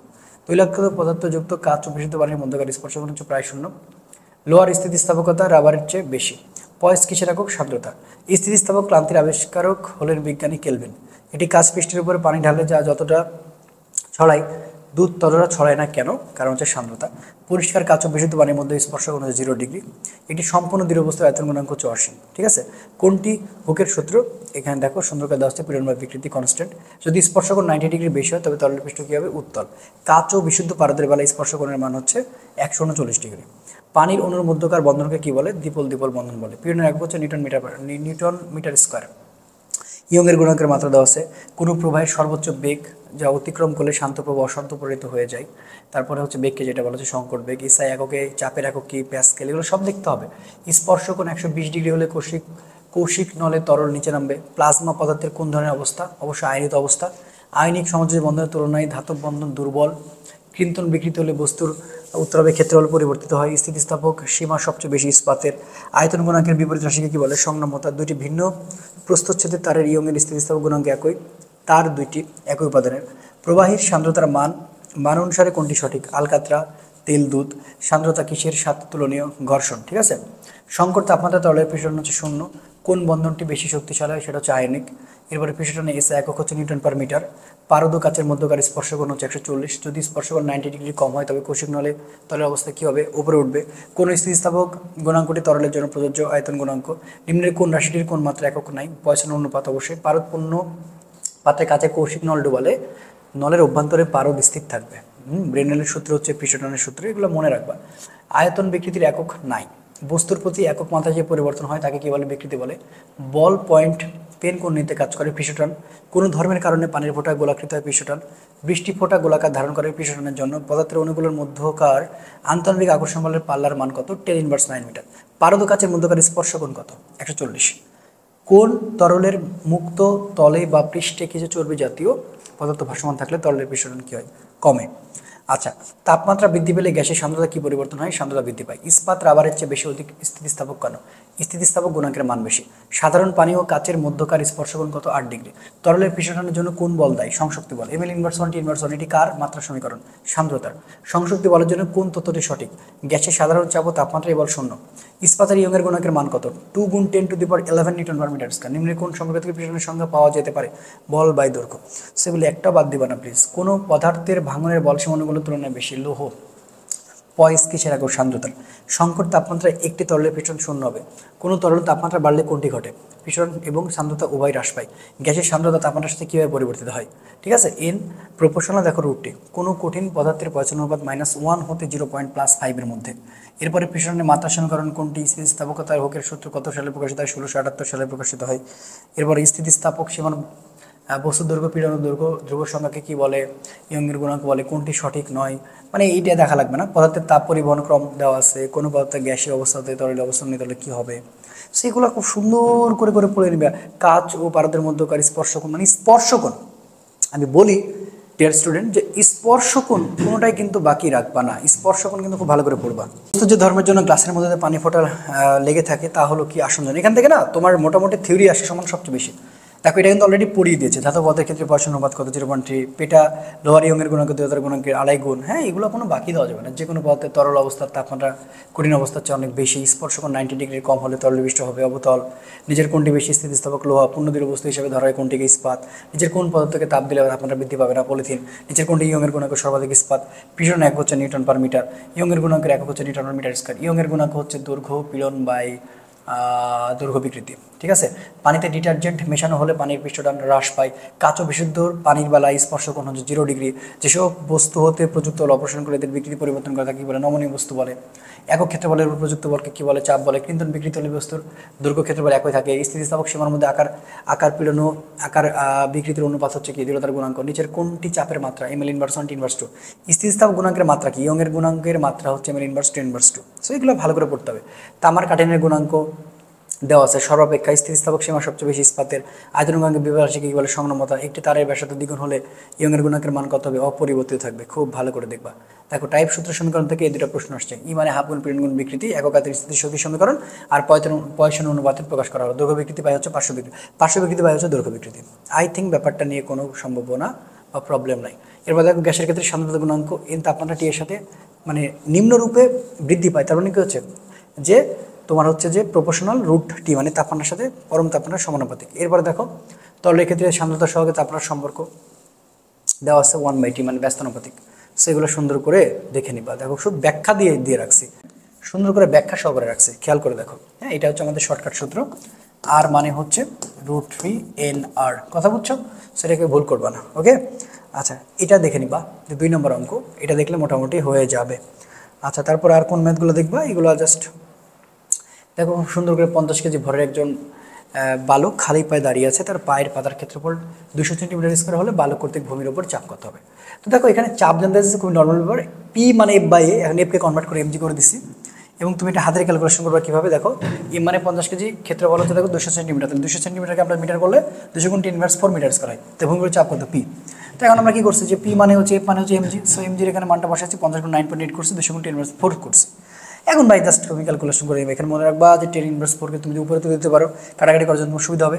হ্যাঁ, তুমি এখানে একটা বুদ্ধি করে দিতে পারো, সেই বুদ্ধিটা কি আমি তোমাকে সহজ করে দিচ্ছি। আচ্ছা দেখো এরকম টাইপের ম্যাথ দেখলে ভয় পাওয়ার কোনো কারণ নেই। 50 এটাকে 10 ধরে নিবা। হ্যাঁ, আচ্ছা দেখো 10 ইনভার্স 4, তাহলে উপরে চলে গেলে কত হবে? 10 টু দি পাওয়ার 4। ওকে, নিচে থাকে কত? 200। দেখো এখন কত সহজ হবে? 500 বলছি, 50 গুণ হচ্ছে 10 করবা।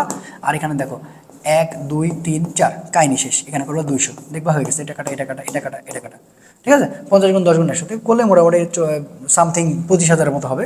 তো ওইটা কাছাকাছি আছে। তো ওইটা আবার দেখো পয়েন্ট করে কাজটা করে দিছে। সো ইয়ংয়ের গুণাঙ্ক আমি বারবার বলতেছি, ইয়ংয়ের গুণাঙ্ক দিয়ে প্রশ্ন আসার সম্ভাবনা সবচেয়ে বেশি। তাহলে ইয়ং মানে হচ্ছে ওয়াই মানে হচ্ছে পীড়ন বাই হচ্ছে বিকৃতি, তাহলে বিকৃতি হচ্ছে এটা, পীড়ন মানে হচ্ছে এটা। ইয়ংয়ের গুণাঙ্ক জাস্ট ভাগ করে দিলে হয়ে যাবে। তাহলে এখন তুমি খেয়াল করো এখানে -5, এখানে আছে 6। তাহলে আমরা এখানে জাস্ট কাটাকাটি করে মানে এটা মাইনাস উপরে গেলে কত আসবে? প্লাস। পুরো থেকে কেটে দিলাম 2, তাহলে এখানে হয়ে গেল 2 গুণ 10, এখানে 11। বুঝতে পারছো? সো এগুলো তো মনে হয় না তো খুব একটা প্যারা হওয়ার কথা আছে, তোমাদের নিতে হবে। এখানে সব দেওয়া আছে। দেখো 2 গুণ 10⁻11 0.25L, তাহলে এখানে এল কাটা, ঠিক আছে, এখানে এল কাটা 0.25, তাহলে এখান থেকে 100।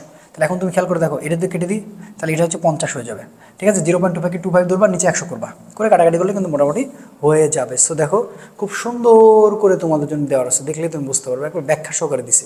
আমি পিডিএফটা আপলোড করে দিব, খুব সুন্দর করে তুলে নিবা, খুব সুন্দর করে তুলে নেবা। এখানে ইয়ংয়ের গুণাঙ্ক, যে কটা ইয়ংয়ের গুণাঙ্ক দিয়ে রাখছে সব একবারে চরম লেভেলের করবা, চরম লেভেলের করবা। তো চলো একটা শর্টকাট শিখিয়ে দিই। দেখো, একই পথে তৈরি দুটি তারের ব্যাসার্ধের অনুপাত 3:11, যদি তার দুটোকে সমান বল দ্বারা টানা হয় তবে তারের পিরনের অনুপাত কত হবে? দেখো এখানে কি বলছে, যে শর্টকাট, একই পদ্ধতিতে তৈরি দুটি তারের ব্যাসার্ধের অনুপাত n1 আর n2 এবং প্রযুক্ত বল সমান হলে পিরনের অনুপাত হবে square n2 square n1 square. তাহলে এখন তুমি স্কোয়ার করো, এখানে কি করো স্কোয়ার করো, তাহলে 3 উপর স্কোয়ার করে দিছো, এখানে 11 উপর স্কোয়ার, এক স্কোয়ার করো, স্কোয়ার করে দেখো 121 আর একটা হচ্ছে 9। আগে 2 নম্বরটা নিতে হবে, 11 আর একটা 3, ঠিক আছে। ব্যাপার স্যাপার আই থিঙ্ক খুব ভালোভাবে বুঝতে পেরেছি। এখন আমরা চলে যাবো হচ্ছে পর্যাবৃত্তিক গতি। সো আজকের ক্লাসের পরের চ্যাপ্টার নাম হচ্ছে পর্যাবৃত্তিক গতি। পোলাপান একটু দেখো যে হচ্ছে আমরা পর্যাবৃত্তিক গতি পড়বো, তো পর্যাবৃত্তিক গতিতে আসলে কি কি প্রশ্ন পড়ে? অবশ্যই ম্যাথ আসে, থিওরিতে আসে, সূত্র সমীকরণ থেকে একটা সেক্টর আছে, মাত্রা একক আসবে, অনুপাতের ম্যাথ, ঠিক আছে। তো সবগুলো মোটামুটি চলে আসে। এখন দেখো কোন টপিকগুলো আমরা পড়বো। টপিকগুলো হচ্ছে গিয়ে তোমার পর্যাবৃত্তিক গতি ধারণা, প্রকারভেদ, স্পন্দন দোলক গতি তথ্যাবলী, সরলছন্দী স্পন্দন, সরল দোলক গতির তথ্যাবলী, দোলকের প্রকারভেদ এবং ব্যবহার, তারপরে সরল দোলকের সূত্রাবলী, এরপর হচ্ছে দোলনকাল যখন বাড়বে বা কমবে, ঠিক আছে। সরল ছন্দিত গতি সংক্রান্ত যে ঘটনা বিষয়বস্তুগুলো আছে সবই আমরা মোটামুটি দেখব, ঠিক আছে। তো চলো এই অধ্যায় থেকে আমরা যেগুলো টাইপ থিওরি আছে সবই মোটামুটি আমরা পড়ে ফেলবো, কোনো সমস্যা নেই। তার আগে আমি যেটা সুন্দর করে ক্লাসে তোমাদের পড়াই সেই জিনিসটাকে সুন্দর করে আমি তোমাদের দেখাতে চাই। ওকে ফাইন, বুদ্ধিমানের কাজ হবে, ঠিক আছে। আমি তোমাদের আসলে যেগুলো পড়াবো সুন্দর করে খাতে নোট করবা, অন্য কোনো চিন্তা করার কোনো দরকার নেই। আচ্ছা, প্রথমে আসো, আমি চলে যাব সরল ছন্দিত স্পন্দনে, ঠিক আছে। এখান থেকে কোশ্চেন হতে পারে সরল ছন্দিত স্পন্দন, এটাও মোটামুটি একটা থিওরিক্যাল অধ্যায় তুমি বলতে পারো। এখান থেকে আসলে থিওরি বেশি আসবে আর কি, সরল ছন্দিত স্পন্দনের সমীকরণগুলো, ঠিক আছে। আচ্ছা, ফার্স্টে আসো, আমরা কি পড়বো? ফার্স্টে আমরা পড়বো হচ্ছে, যেটা পড়বো সেটা হচ্ছে যে সরল ছন্দিত স্পন্দনের স্মরণের সমীকরণ, স্মরণের সমীকরণ, ঠিক আছে। তো প্রথমে আমরা কার পড়বো? স্মরণের সমীকরণ। ওকে ফাইন, এই জায়গাটা একটু ভালো করে দেখো, স্মরণের সমীকরণটা আসলে কি বলতেছে বা কেমন ব্যাপারটা। স্মরণের সমীকরণ হচ্ছে এক্স মানে হচ্ছে এ সাইন, ঠিক আছে, ওমেগা টি প্লাস ডেল্টা। এখন তুমি যদি মনে করো যে না ভাই আমি হচ্ছে এ সাইন জাস্ট ওমেগা টি রাখবো, হ্যাঁ নো প্রবলেম। এখন দেখো স্মরণের সমীকরণ যেহেতু এটা আমরা মোটামুটি কিন্তু এটা পড়ে আসছি বারবার। এখন সরলছন্দী স্পন্দনের যে সমীকরণগুলোতে আমরা প্রথমে স্মরণ পড়বো, তো সেটাকে আমরা জানি, ঠিক আছে। তো বেগের সমীকরণ, তো বেগের সমীকরণটা যদি বের করতে চাই তাহলে আমরা ভি মানে আমরা সবাই জানি হচ্ছে ডিএক্স বাই হচ্ছে ডিটি, কথা বলছো। তাহলে ডি বাই ডিটি যদি আমরা কমন নিই তাহলে এক্স এর মানটা হচ্ছে এ সাইন ওমেগা টি প্লাস হচ্ছে ডেল্টা, ঠিক আছে। তাহলে এখন এ সাইনকে যদি আমি একবারে এটা কনভার্ট করে দিই তাহলে সেটা হয়ে যায় কি, সেটা হয়ে যায় হচ্ছে এ কজ ওমেগা টি প্লাস হচ্ছে ডেল্টা ডট টি এর সাপেক্ষে টি করলে হচ্ছে কি 1, মানে মেন কথা হচ্ছে এবারে ব্র্যাকেটের মধ্যে অপারেশনটা চালাবা, তাহলে টি এর সাথে টি করলে 1 হয়, তাহলে এখানে কি থাকছে, শুধু ওমেগা থাকতেছে। দ্যাটস ওয়াই আমরা এত কথা বলতে যাবো না, এ omega cause omega T plus হচ্ছে ডেল্টা, এই জিনিসটা মাথায় রাখবে তাইলে হবে, ওমেগা টি প্লাস হচ্ছে ডেল্টা। তাহলে এটা হচ্ছে কি, এটা হচ্ছে বেগের সমীকরণ, বুঝছো। এটা হচ্ছে কার সমীকরণ? এটা হচ্ছে বেগের সমীকরণ। তো এখন এই যে বেগের সমীকরণকে যদি আমরা আরেকবার ডিফারেন্সিয়েট করি তাহলে আমরা কি পাবো, এ ডিভি বাই হচ্ছে ডিটি, তাহলে ডি বাই হচ্ছে ডিটি। আচ্ছা, ভি এর সমীকরণটা হচ্ছে এ ওমেগা কস ওমেগা টি প্লাস হচ্ছে ডেল্টা, ঠিক আছে, ভালো করে বুঝো। তাহলে এখন দেখো টি এর সাপেক্ষে টি করলে কত হয়, 1 হয়, তাহলে এ ওমেগাকে করলে কি হবে, এটা মাইনাস হবে, মাইনাস এ, ঠিক আছে, omega sign omega T plus হচ্ছে ডেল্টা তো হবেই, এবং এইখানে এবার ডট দেবো, টি এর সাপেক্ষে টি করলে জাস্ট ওমেগা থাকে। তাহলে এখন তুমি একটু লক্ষ্য করে দেখো এখানে যে ঘটনাটা ঘটবে, যে ওমেগা ওমেগা গুণ করে দিব, তাহলে মাইনাস ওমেগা স্কয়ার থাকে হচ্ছে এ সাইন ওমেগা টি প্লাস হচ্ছে ডেল্টা। তাহলে এখন দেখো মাইনাস ওমেগা স্কয়ার, তাহলে এ sine omega T plus delta মানে কিন্তু আবার হচ্ছে এক্স, ঠিক আছে। তার মানে দেখো এ মানে আমরা পেলাম হচ্ছে ওমেগা স্কয়ার হচ্ছে এক্স। ডিয়ার স্টুডেন্ট, এই অধ্যায়ে তোমাকে আমি এত সুন্দর করে পড়াই দিচ্ছি, মানে এর বাইরে কোনো কোশ্চেন হবে না, প্লিজ একটু বিশ্বাসটাকে জাস্ট পড়, একটু বিশ্বাসটাকে জাস্ট পড় ভাই। আচ্ছা, তাহলে এখানে এ মানে পাইলাম মাইনাস ওমেগা স্কয়ার এক্স, তাহলে এখানে আমি যদি একটু সাইজ করি, সাইজ করলে অনেক কিছু তোমাকে দেখাইতে পারবো। নাম্বার 1, এক্স মানে হচ্ছে এখানে এ সাইন ওমেগা টি প্লাস হচ্ছে ডেল্টা, এবং 2 নাম্বার হচ্ছে ভি মানে হচ্ছে এ omega cause omega T plus হচ্ছে ডেল্টা। Okay fine. আবার 3 নাম্বার দেখো আমরা যেটা পাইলাম সেটা হচ্ছে এ, যদি আমরা এখানে সমীকরণটা বিচার করতে চাই তাহলে omega square A sine omega T plus হচ্ছে delta, that's mean minus omega square, এটা মানে হচ্ছে কি এক্স। এগুলো যা সমীকরণ, এগুলো সমীকরণ তোমাকে মনে রাখতে হবে, নিচের কোনটি সম্পর্ক সঠিক মঠিক এই টাইপের কথাবার্তা কিন্তু বলে দিতে পারে ভাই। তো এটা তুমি সুন্দর করে দেখো, ঠিক আছে, এটা তুমি সুন্দর করে দেখো। আচ্ছা, এটা যখন তুমি দেখে ফেললা তখন তোমাকে চিন্তা করা লাগবে যে এবার এখান থেকে আর নতুন কি হতে পারে। এই যে এইখানে অনেক কিছু জানার আছে, বুঝতে পারছো? তো এখন আমি এত কথা না বলে যেটা আসলে তোমাদের শেখাবো সেটা আমি চলে যাই। তাহলে এখন দেখো ভি, এই ভিটা কিন্তু খুবই গুরুত্বপূর্ণ। এই ভি এর জায়গাটা আমরা একটু সুন্দর করে মনোযোগ দিয়ে দেখবো। ভি মানে সূত্র পেলাম হচ্ছে এ ওমেগা কজ, ভালো করে বুঝবা, ওমেগা টি প্লাস ডেল্টা। আমি যা যা পড়াচ্ছি খুব মনোযোগ দিয়ে দেখো। Okay fine. তাহলে এখন এ ওমেগা কজ, এখন এর টোটাল সেটা, তো এখানে আমরা নতুন একটা সূত্র পাবো হচ্ছে ওমেগা এর উপর স্কোয়ার এক্সের উপর স্কোয়ার। এটা হচ্ছে গিয়ে আমাদের সূত্র, সেটা হচ্ছে বেগের সূত্র, যেখানে স্মরণ ও বিস্তার থাকবে, স্মরণ ও বিস্তার থাকবে, স্মরণ ও বিস্তার থাকবে, কথাটা বুঝো, স্মরণ ও বিস্তার থাকবে। আচ্ছা, তাহলে স্মরণ ও বিস্তার যেখানে থাকবে সেটা হচ্ছে ওমেগা এর উপর স্কোয়ার এক্সের উপর স্কোয়ার। এখন এই যে এ omega cause omega T plus delta, V মানে হচ্ছে ওমেগা এর উপর স্কোয়ার এক্সের উপর স্কোয়ার, স্মরণ ও যদি বিস্তার থাকে তো সেক্ষেত্রে, স্মরণ বিস্তার থাকে সেক্ষেত্রে। এখন আসো এইখানে কিছু বিষয় আছে। আমরা ভি ম্যাক্স বের করব, ভি মিনিমাম বের করব, ঠিক আছে, এ ম্যাক্সটা বের করব এবং এ মিনি বের করব। তো এটা কোথার সাথে সম্পর্ক হুট করে আসলো, কিসের উপরে ডিপেন্ড করবে? হ্যাঁ, ডিপেন্ড করবে তোমাকে সরল দোলকের ব্যাপারটা একটু ছোট্ট করে বোঝা লাগবে। ধরো এটা একটা বব ঝুলতেছে, এই জায়গাটা একটু ভালো করে বুঝো, এই যে ববটা ঝুলতেছে। এখন এই ববটাকে তুমি যদি এখন টেনে এই পারে নিয়ে চলে যাও, টেনে এই পারে নিয়ে চলে যাও। আচ্ছা, এখন যেখানে বর্তমান আছে, এখানে যখন যেখানে আছে এক্স এর মান হচ্ছে 0, এটা হচ্ছে দেখো সাম্য অবস্থানে আছে, সাম্য অবস্থানে। এক্স এর মান যদি 0 সেটা হচ্ছে সাম্য অবস্থানে, এক্স এর মান যে 0 আছে মানে হচ্ছে সাম্য অবস্থানে। একটা কথা মনে রাখবা, এই সাম্য অবস্থানে ভালো করে বুঝবা যে ভি ম্যাক্স মানে বেগটা সর্বোচ্চ, তাহলে সাম্য অবস্থানে ভি ম্যাক্স। এই কথাগুলো বলতেছি পরীক্ষা চলে আসতে পারে, খুব ভালো করে বুঝো। এটা আমি সুন্দর করে চিত্রটা কিন্তু আঁকিয়ে দিয়েছি ইনশাল্লাহ, হ্যাঁ, মানে আমার পিডিএফে দিয়ে দিচ্ছি।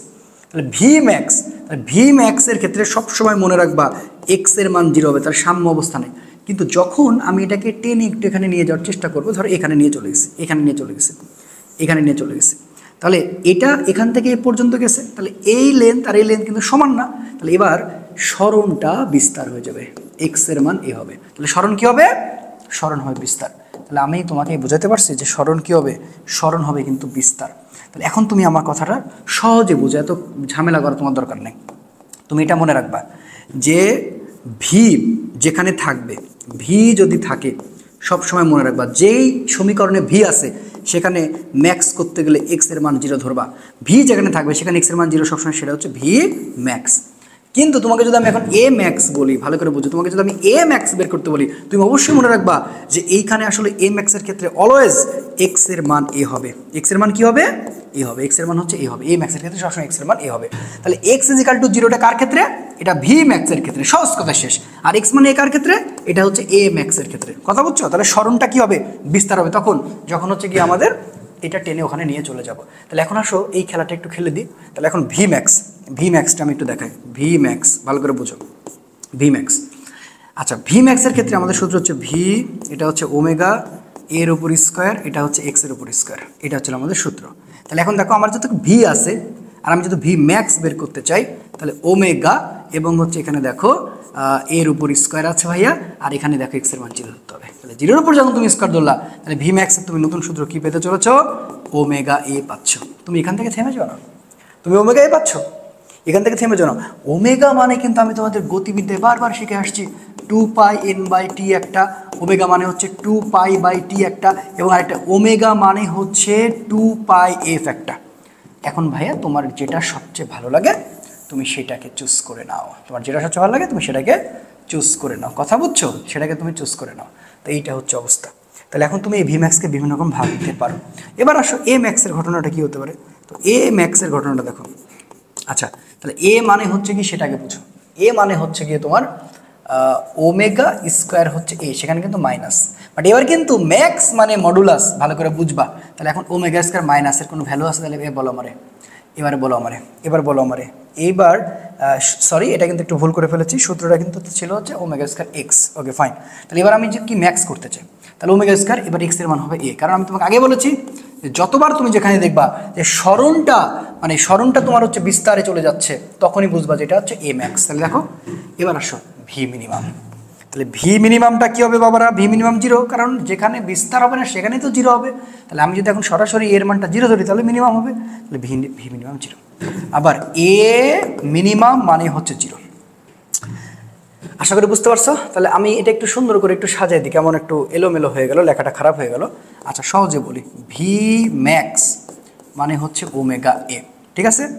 ভি মিনিমাম মানে হচ্ছে 0, এ ম্যাক্স মানে হচ্ছে ওমেগা স্কয়ার, এটা হচ্ছে কি তোমার এক্স হয়ে যাবে এ, এ মিনি সেটা হয়ে যাবে 0, এ মিনি সেটা হয়ে যাবে 0, এ মিনি সেটা হয়ে যাবে 0।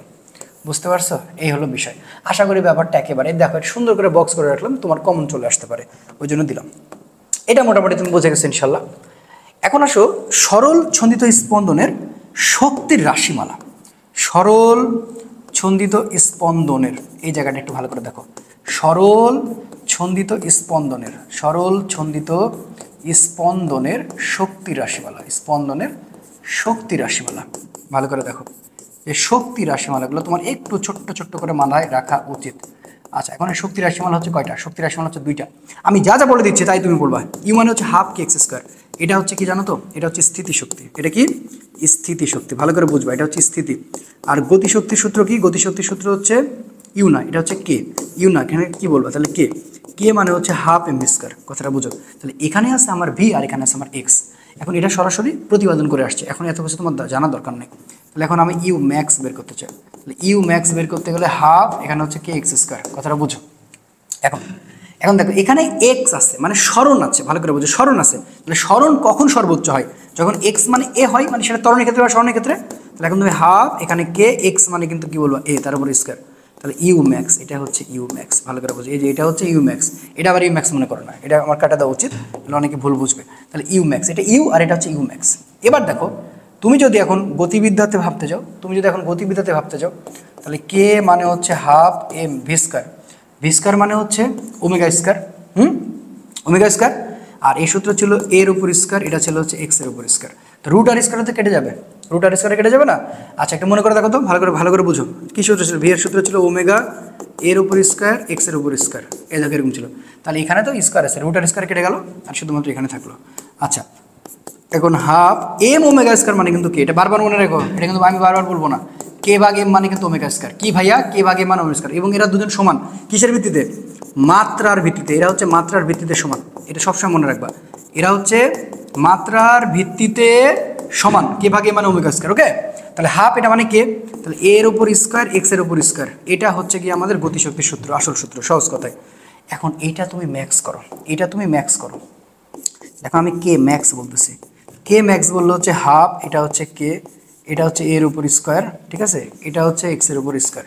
তার মানে এক্স এর মান হচ্ছে 0 ধরতে হবে, কারণ তোমার যেখানেই তোমার হচ্ছে ভি থাকবে, দেখো কে এর মধ্যে কিন্তু ভি আছে, ভালো করে বুঝো। কে মানে হাফ এম ভি স্কয়ার। আমি তোমাকে বারবার বলেছি যেখানে ভি থাকবে সেখানে ম্যাক্স যদি করো সবসময় মনে রাখবা যে এক্স এর মান 0 ধরতে হবে। তাহলে এখানে হচ্ছে কে ম্যাক্স মানে হচ্ছে হাফ কে এ তার উপর স্কয়ার, কে এ তার উপর স্কয়ার। কথা কি বুঝতে পারছো? তাহলে দেখো প্রত্যেকবার ম্যাক্স তুমি যেভাবে করো না, কে ম্যাক্স বা তুমি হচ্ছে ইউ ম্যাক্স, তুমি যাই ম্যাক্স করো কিনা সবসময় সূত্র হবে হাফ কে এ স্কয়ার, ঠিক আছে। ইউ ম্যাক্স সবসময় সূত্র হবে কি? হাফ কে এ তার উপর স্কয়ার। বুঝতে পেরেছ? ম্যাক্স মানে সবসময় এটা। তোমাকে যদি আমি বলতাম মোট শক্তি তুমি দেখাও, তো দেখো মোট শক্তির ব্যাপারটা যদি তুমি চিন্তা করতে যাও, তাহলে মোট শক্তির ব্যাপারটা চিন্তা করতে গেলেও ই মানে হচ্ছে তোমার ইউ প্লাস কে, তার মানে ইউ এর মান কি? ইউ এর মান হচ্ছে গিয়ে তোমার হাফ কে এক্স স্কয়ার, ভালো করে বুঝো। আর গতিশক্তির মান হচ্ছে হাফ এম স্কয়ার। তো তুমি যেটাই করতে যাও কেন ঘুরে ফিরে তুমি হাফ কে এ স্কয়ারই পাবা। তার মানে মোট শক্তি মানে এটা। প্রত্যেকটা সর্বোচ্চ শক্তি আর মোট শক্তির মান হচ্ছে একটাই। তুমি সমীকরণ দিয়ে প্রমাণ করো আর তুমি হচ্ছে গিয়ে অন্য কিছু দিয়ে প্রমাণ করো, সবসময় মনে রাখবা যে কে ম্যাক্স বা হচ্ছে ইউ ম্যাক্স মানে সূত্র হাফ কে এ স্কোয়ার।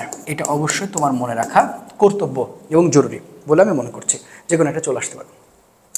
এখন তোমাদের খুবই গুরুত্বপূর্ণ একটা টপিক শেখাবো, সেটা হচ্ছে লেখচিত্র, টাইপ লেখচিত্র। এইটা একদম মোটামুটি খুবই এক্সেপশনাল এবং তোমার আশা করি পড়লে খুবই সহজ এবং ভালো লাগবে।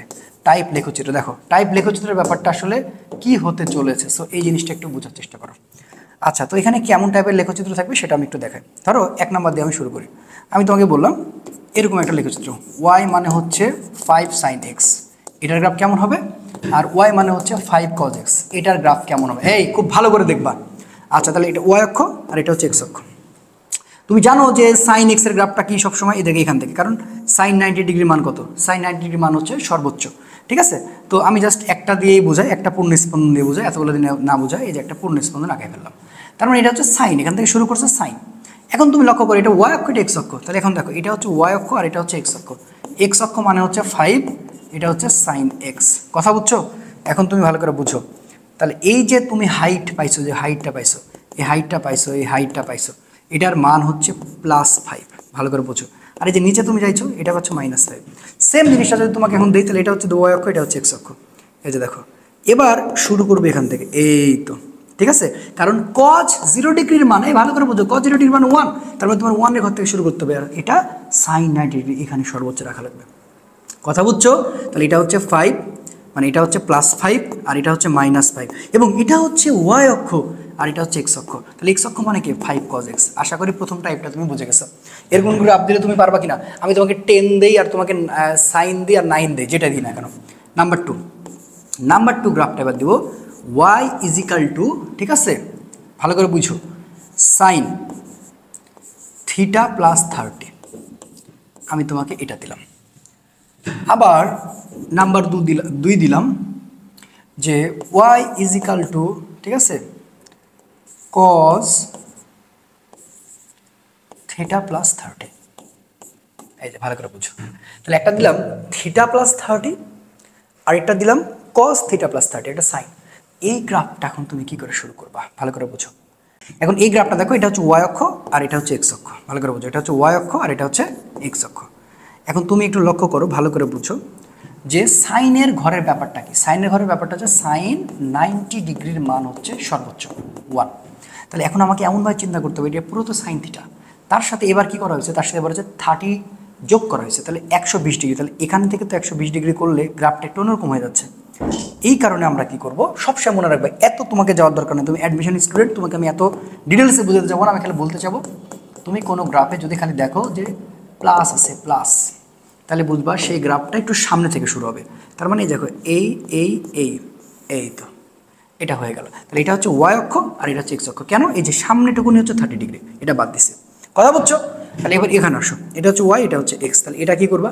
এটাও সেম করবা। তুমি তো বারবার এখান থেকে শুরু করো, এবার একটু সামনে থেকে শুরু করবা, সামনে থেকে শুরু করবা। এই দেখো, তাহলে এই যে এই সামনেরটুকু হচ্ছে 30 ডিগ্রি, তাহলে এটা হচ্ছে ওয়াই আর এটা হচ্ছে এক্স। বুঝতে পারছো? যদি প্লাস থাকে, তাহলে ভাইয়া এবার মাইনাস থাকলে কি করব?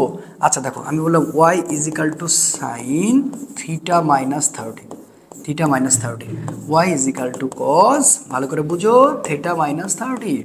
এবার তুমি কি করবা? এবার তুমি খেলে দিবা y অক্ষ, এটা দিবে x অক্ষ।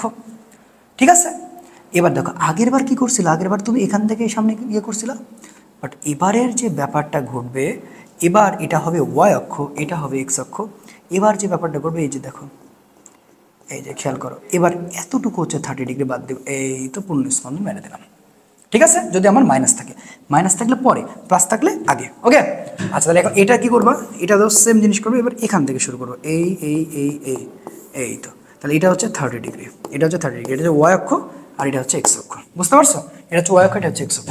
তাহলে মাইনাস থাকলে, ভালো করে বুঝো, মাইনাস থাকলে, মাইনাস থাকলে, মাইনাস থাকলে হচ্ছে গিয়ে তোমার পরে, ঠিক আছে, আর প্লাস থাকলে হচ্ছে সামনে থেকে বাদ। আশা করি ব্যাপারটা বুঝে গেছে। তাহলে এবার যদি এরকম গ্রাফ থাকে যে y মানে হচ্ছে 10 sin স্কয়ার x, এবার তোমাকে বললাম y = 5 cos square x, cos square x। আচ্ছা, তাহলে এটা হচ্ছে y অক্ষ আর এটা হচ্ছে x অক্ষ। আচ্ছা, তাহলে এখন কি হবে? এই এই এই সবগুলো একই হবে, প্লাস প্লাস, সব প্লাস হবে, কারণ নিচে আর কেউ যাবে না, কারণ সাইন উপর স্কয়ার আছে। তাহলে এবার এটা কি করবো, কজের ক্ষেত্রে এখান থেকে শুরু করবে, এইভাবে এইভাবে চলতে থাকবে, মানে কেউ আর নিচে নামতেছেন। তাহলে এটা হচ্ছে এবার ওয়াই অক্ষ আর এটা হচ্ছে এক্স অক্ষ। এই কথা বুঝছো, এটা হচ্ছে ওয়াই অক্ষ আর এটা হচ্ছে এক্স অক্ষ। কথা কি বুঝতে পারোনি যে ব্যাপারগুলো কীভাবে হচ্ছে? আচ্ছা, তাহলে এই গ্রাফগুলো কোনোভাবে আসলে যেন ভুল না করা হয়, ঠিক আছে? আচ্ছা, এখন তার মানে এখন যদি তোমাকে এটা বলা হয় এক্স মানে এ sine omega T plus delta, কারণ হচ্ছে ভি মানে হচ্ছে এ ওমেগা কজ, ঠিক আছে, ওমেগা টি প্লাস হচ্ছে ডেল্টা। আচ্ছা, তাহলে এখন তুমি চিন্তা করো, এটা হচ্ছে ওয়াই অক্ষ আর এটা হচ্ছে এক্স অক্ষ। ওকে, এখন এই ওয়াই অক্ষ আর এক্স অক্ষের যে ঘটনাটা ঘটতেছে, তাহলে এবার দেখো ওমেগা টি এখানে কিন্তু প্লাস আছে, দেখছো প্লাস মানে তাহলে এবার সামনে থেকে শুরু করবে। এই যে মনে করো যে সামনে থেকে শুরু করবে, এই গ্রাফটা আসলে এরকম। আচ্ছা, এবার তুমি খেয়াল করে দেখো, এটাও ঘটনা ঘটাই দিছে, তাহলে এটাও তাই কি করবে, এই যে এখান থেকে সামনে থেকে শুরু করছে, সামনে থেকে শুরু করছে, প্লাস মানেই সামনে থেকে শুরু, প্লাস মানেই সামনে থেকে শুরু। এই বুঝতে পারছো? তাহলে এই এখন তাহলে তোমাকে যদি এখন আমি মোট শক্তির গ্রাফ দিই, দেখো মোট শক্তির গ্রাফ, তো মোট শক্তির গ্রাফটা কি আছে, ই মানে আছে ইউ প্লাস কে, ইংল্যান্ড মানে ইউনাইটেড কিংডম, ইংল্যান্ড মানে মোট শক্তি, ইউ মানে স্থিতিশক্তি, কে মানে গতিশক্তি। তাহলে ই মানে এখন দেখো ইউ মানে কিন্তু আছে হাফ এক্স স্কোয়ার, ভালো করে বুঝো, আর কে মানে হচ্ছে হাফ এম ভি স্কোয়ার। তাহলে এখানে বেগ আছে আর এখানে এক্স আছে, তার মানে এখানে এক্স আছে আর এখানে বেগ আছে, ভালো করে বুঝো। তাহলে এখানে সাইন, তার মানে এখানে সাইন হাফ, ভালো করে বুঝো, কে এক্স স্কোয়ার মানে কি এ সাইন, তাহলে এ স্কোয়ার সাইন স্কোয়ার, কারণ আমরা জানি এক্স মানে এ সাইন, এ সাইন এ square sine square omega T plus হচ্ছে ডেল্টা, হাফ ভি এর এটাকে হাফ এম, ভি মানে হচ্ছে কি তোমার এর উপর স্কোয়ার ওমেগার উপর স্কোয়ার কজের উপর স্কোয়ার ওমেগা টি প্লাস হচ্ছে delta, omega T plus delta. এই তো দ্যাটস ইট। তাহলে তুমি খেয়াল করে দেখো, সাইন স্কোয়ার আছে ওমেগা টি প্লাস ডেল্টা আছে, কজ স্কোয়ার আছে ওমেগা টি প্লাস ডেল্টা আছে। তাহলে এই গ্রাফের স্রোত কেমন হতে চলেছে? এই গ্রাফের স্রোত হতে চলেছে যে আমি যদি সাইন দিয়ে চিন্তা করি, তাহলে সেটা আমার মোটামুটি সামনে থেকে শুরু করবে, যে সামনে থেকে শুরু করবে এই এই এই, আর যদি কজ দিয়ে চিন্তা করি সেটা আমার সামনে থেকে শুরু করবে এই যে মোটামুটি ডিএনএর মতো গ্রাফটা হয়ে যাচ্ছে। তাহলে এই গ্রাফটা কিসের মনে রাখবা, এরকম কোনো পেঁচানা গ্রাফ থাকলে বুঝে যাবা এটা হচ্ছে মোট শক্তির গ্রাফ। কথা বুঝছো? এটা হচ্ছে কি মোট শক্তির গ্রাফ। আশা করি এরপরে তোমার সমস্যা হওয়ার কথা না, এটা হচ্ছে মোট শক্তির গ্রাফ। ওকে, এই হলো বিষয়, মোট শক্তির গ্রাফ।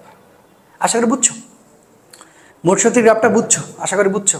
ওকে, তাহলে এটা ছিল আমাদের মোটামুটি প্রথম থিমের পড়া। এখন খেয়াল করে দেখো যে এই জায়গায় একটা ভালো একটা গুরুত্বপূর্ণ মানে গুরুত্বপূর্ণ একটা তুমি কি বলবো যে টপিক, যে গুরুত্বপূর্ণ টপিক তুমি এটাকে সবচেয়ে কি ভালো করে বুঝবা।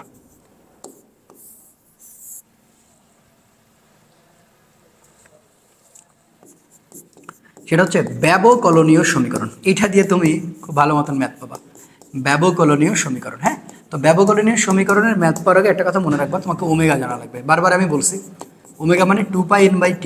হ্যাঁ, ওমেগা মানে হচ্ছে 2π/t এবং ওমেগা মানে হচ্ছে 2πf, এই তিনটা তুমি মনে রাখবা। আচ্ছা, ওমেগা মানে হচ্ছে কৌণিক কম্পাঙ্ক, কৌণিক কম্পাঙ্ক, কৌণিক কম্পাঙ্ক। ওমেগা মানে হচ্ছে কি কৌণিক কম্পাঙ্ক, ভুল করো না, একক কিন্তু ঠিক সেম থাকবে, রেডিয়ান পার সেকেন্ড। কথা বুঝছো?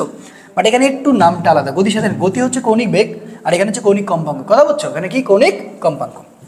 এবার একটু দেখ রে ভাই, যে এই যে কৌণিক কম্পাঙ্ক আমরা বুঝে গেছি, একক হচ্ছে radian per second, no problem. তো এখন ব্যবকলন সমীকরণ হচ্ছে d square S DT square plus হচ্ছে omega square y equal to 0। এটা হচ্ছে আমাদের ব্যবকলনের সমীকরণ এবং এখান থেকে আমরা নতুন একটা সূত্র পাই যে কে ভাগ এম মানে হচ্ছে ওমেগা স্কোয়ার। দ্যাটস ওয়াই আমরা কে মানে বারবার বলি এম ওমেগা স্কোয়ার, এটা সুন্দর করে মাথায় রাখা লাগবে। আচ্ছা, এবার আমরা যে কাজটা করতে চাই, অঙ্কগুলো কীভাবে করবো, এখানকার অঙ্কর যদি এখন এরকম একটা অঙ্ক দেয় যে d square S DT square, আশা করি এরকম একটা অঙ্ক দিয়ে দিবে ওমেগা স্কোয়ার ওয়াই। তাহলে এখানে যে ওমেগা স্কোয়ার ওয়াই বলছে না, আচ্ছা এখানে আমি তোমাকে বললাম হচ্ছে 27 ওয়াই ইজিক্যাল টু 0। এখন যদি প্রশ্ন করা যে কৌণিক কম্পাঙ্ক কত, এখন এইটা দিয়ে আমি এখন তোমাকে এক নম্বর প্রশ্ন করলাম যে কৌণিক কম্পাঙ্ক, ভালো করে বুঝো, কৌণিক কম্পাঙ্ক কত, এইটা আমি তোমাকে প্রশ্ন করলাম। এবং নাম্বার 2 আমি তোমাকে প্রশ্ন করলাম যে শুধুমাত্র কম্পাঙ্ক কত, শুধুমাত্র কম্পাঙ্ক কত। সো তুমি কিন্তু এখন পারবা, দেখো পারবা। তাহলে এটা নিয়মটা হচ্ছে কি জানো, যে ওয়াইয়ের শক আর হচ্ছে এটার শক। তাহলে এখন ওমেগা স্কোয়ারের সাথে তুলনা করো, এবার এটার সাথে তুলনা করো, D square S DT square আছে, যেখানে ওমেগা স্কোয়ার আছে সেখানে 27 আছে, তাহলে ওমেগা স্কোয়ার মানে এখানে 27 বলবা, ঠিক আছে। তাহলে এখন ওমেগাকে তুমি এখানে পার করে দিবা, তাহলে এখানে হবে 27। ঠিক আছে, এই যে তোমার অ্যান্সার কিন্তু হয়ে গেছে এত রেডিয়ান পার সেকেন্ড। কথা বুঝছো? তাহলে এখন আসে কম্পাঙ্ক। কম্পাঙ্ক তাহলে কম্পাঙ্ককে যদি এখন আমি চিন্তা করি, কম্পাঙ্ক সূত্র কোথায় আছে? ওমেগা মানে হচ্ছে 2πf। এখানে আমি শুধু কম্পাঙ্ক বের করতে বলছি, তাহলে 2πf মানে হচ্ছে ওমেগা। তুমি এখন এফ মানে কিন্তু ওমেগা বাই 2π শুদ্ধ করে বের করতে পারো। ওমেগার মান হচ্ছে 27 আর 2π এর মান হচ্ছে 3.14। সো এইভাবে কিন্তু ছোটোখাটো অঙ্কগুলো তুমি ঘ্যাট করে শেষ করে দিতে পারো। জাস্ট আমি স্যাম্পলটা দেখাচ্ছি যেন তুমি খুব ইজিলি ব্যাপারটাকে সমাধান করে নিতে পারো। তাহলে এখান থেকে এই গুরুত্বপূর্ণ টপিকটা তুমি খুব সুন্দর করে প্লিজ মনে রেখো, ব্যাপকলনের সমীকরণ। আর যদি এরকম থাকে, ধরো 3d² x dt² ধরো আছে, প্লাস এই ধরো এখানে আছে তো আমি 87 দিলাম, নো প্রবলেম, 27y = 0। এবার যদি তোমাকে বলে যে তুমি হচ্ছে ওমেগা বের করে দেখো, তখন তুমি এখন চিন্তা করবা এবার কাহিনীটা একটু আলাদা। কাহিনীটা একটু আলাদা কি, যে এই যে দেখতে পাচ্ছ যে d² x dt² এর সহগ হচ্ছে 3 আর এটা হচ্ছে 27। তখন তুমি ওমেগা স্কোয়ার মানে হচ্ছে 27 বাই হচ্ছে 3, অতএব 27 3 নং 27 তাহলে 9। ঠিক আছে, এটা পার করে দিবা, অতএব 3 radian per second. Radian per second, এই যে মোটামুটি হয়ে গেছে। মোটামুটি হয়ে গেছে, আশা করি কোনো সমস্যা থাকার কথাই না। তো এই টাইপের কোশ্চেন কিন্তু অনেক আসছে, বুঝছো? এগুলো কিন্তু খুব ভালো করে পড়া লাগবে। তো মোটামুটি এই চ্যাপ্টারটা আমরা খুব মানে এই থিমগুলো কিন্তু আমরা মোটামুটি একটু ক্লোজ করে ফেললাম। এখান থেকে কী কী পাইলাম? বেগের সমীকরণ, স্বর্ণের সমীকরণ, ত্বরণের সমীকরণ, ঠিক আছে, তারপরে ভি ম্যাক্স, ভি মিনিমাম, এ ম্যাক্স, এ মিনিমাম, এ ম্যাক্স, এ মিনিমাম সবই মোটামুটি পড়ায় ফেলছি। ঠিক আছে, তো এখন আমরা কি পড়বো? আমরা এখন সবচেয়ে যে টপিকটা বেশি ইম্পর্টেন্ট সেটা হচ্ছে সরল দোলক। আচ্ছা, তো সরল দোলকটা পড়াটা খুবই খুবই খুবই খুবই খুবই দরকার। সরল দোলক, আচ্ছা, সরল দোলকের ক্ষেত্রে কী কী জানবো? দুইটা জিনিস খুব ভালো করে জানবো, এটা হচ্ছে পর্যায়কাল। পর্যায়কালের সূত্রটা সবচেয়ে বেশি গুরুত্বপূর্ণ। পর্যায়কাল চলে আসতে পারে, বুঝছো? পর্যায়কাল এবং হচ্ছে পর্যায়কালের এখানে কিছু গ্রাফ আছে, সো এখানে হচ্ছে গ্রাফ আছে, সেই গ্রাফটাও আমরা দেখব। তো পর্যায়কালের সূত্রটা দেখবো। আচ্ছা, তার আগে আমরা সরল দোলকের শর্ত, সরল দোলকের শর্তটা খুব ভালো করে জানা লাগবে। সরল দোলকের শর্ত হচ্ছে থিটা এর ভ্যালু, ঠিক আছে, 4 ডিগ্রি বা তার কম হইতে হবে, বা তার কম হবে। এই ভালো করে বুঝো, কম হবে, বেশি হওয়া যাবে না, বেশি হইতে পারবে না, বেশি হইতে পারবে না। ঠিক আছে, আচ্ছা, তাহলে কি বললাম? থিটার ভ্যালু 4 ডিগ্রি বা 4 ডিগ্রি কম হওয়া লাগবে, বেশি কখনো হইতে পারবে না। কারণ সরল দৈর্ঘ্যের সত্য তুমি এখন মনে করো যে এটাকে এমনি নিয়ে চলে গেছে, এটার ধরো মনে করো যে হচ্ছে 10 ডিগ্রি, তাহলে এটা কি হবে? কখনোই না। তার মানে সবসময় মনে রাখা লাগবে যে থিটার ভ্যালু 4 ডিগ্রির সমান হতে পারে, কিন্তু কখনো 4 ডিগ্রি বেশি হতে পারবে না। সবসময় মনে রাখবা, যদি মনে করো বেশি হয়ে গেছে, যদি বেশি হয়, কথাটা বুঝো, যদি বেশি হয় তাহলে কিন্তু টি ইজিক্যাল টু 2π√L/g যে সূত্রটা আমাদের পর্যায়কাল আছে সেটা প্রযোজ্য নয়, প্রযোজ্য হবে না, প্রযোজ্য হবে না, প্রযোজ্য হবে না। এটা প্লিজ খুব সুন্দর করে মনে রাখো যে থিটার ভ্যালু 4 ডিগ্রির সবসময় কী হইতে হবে?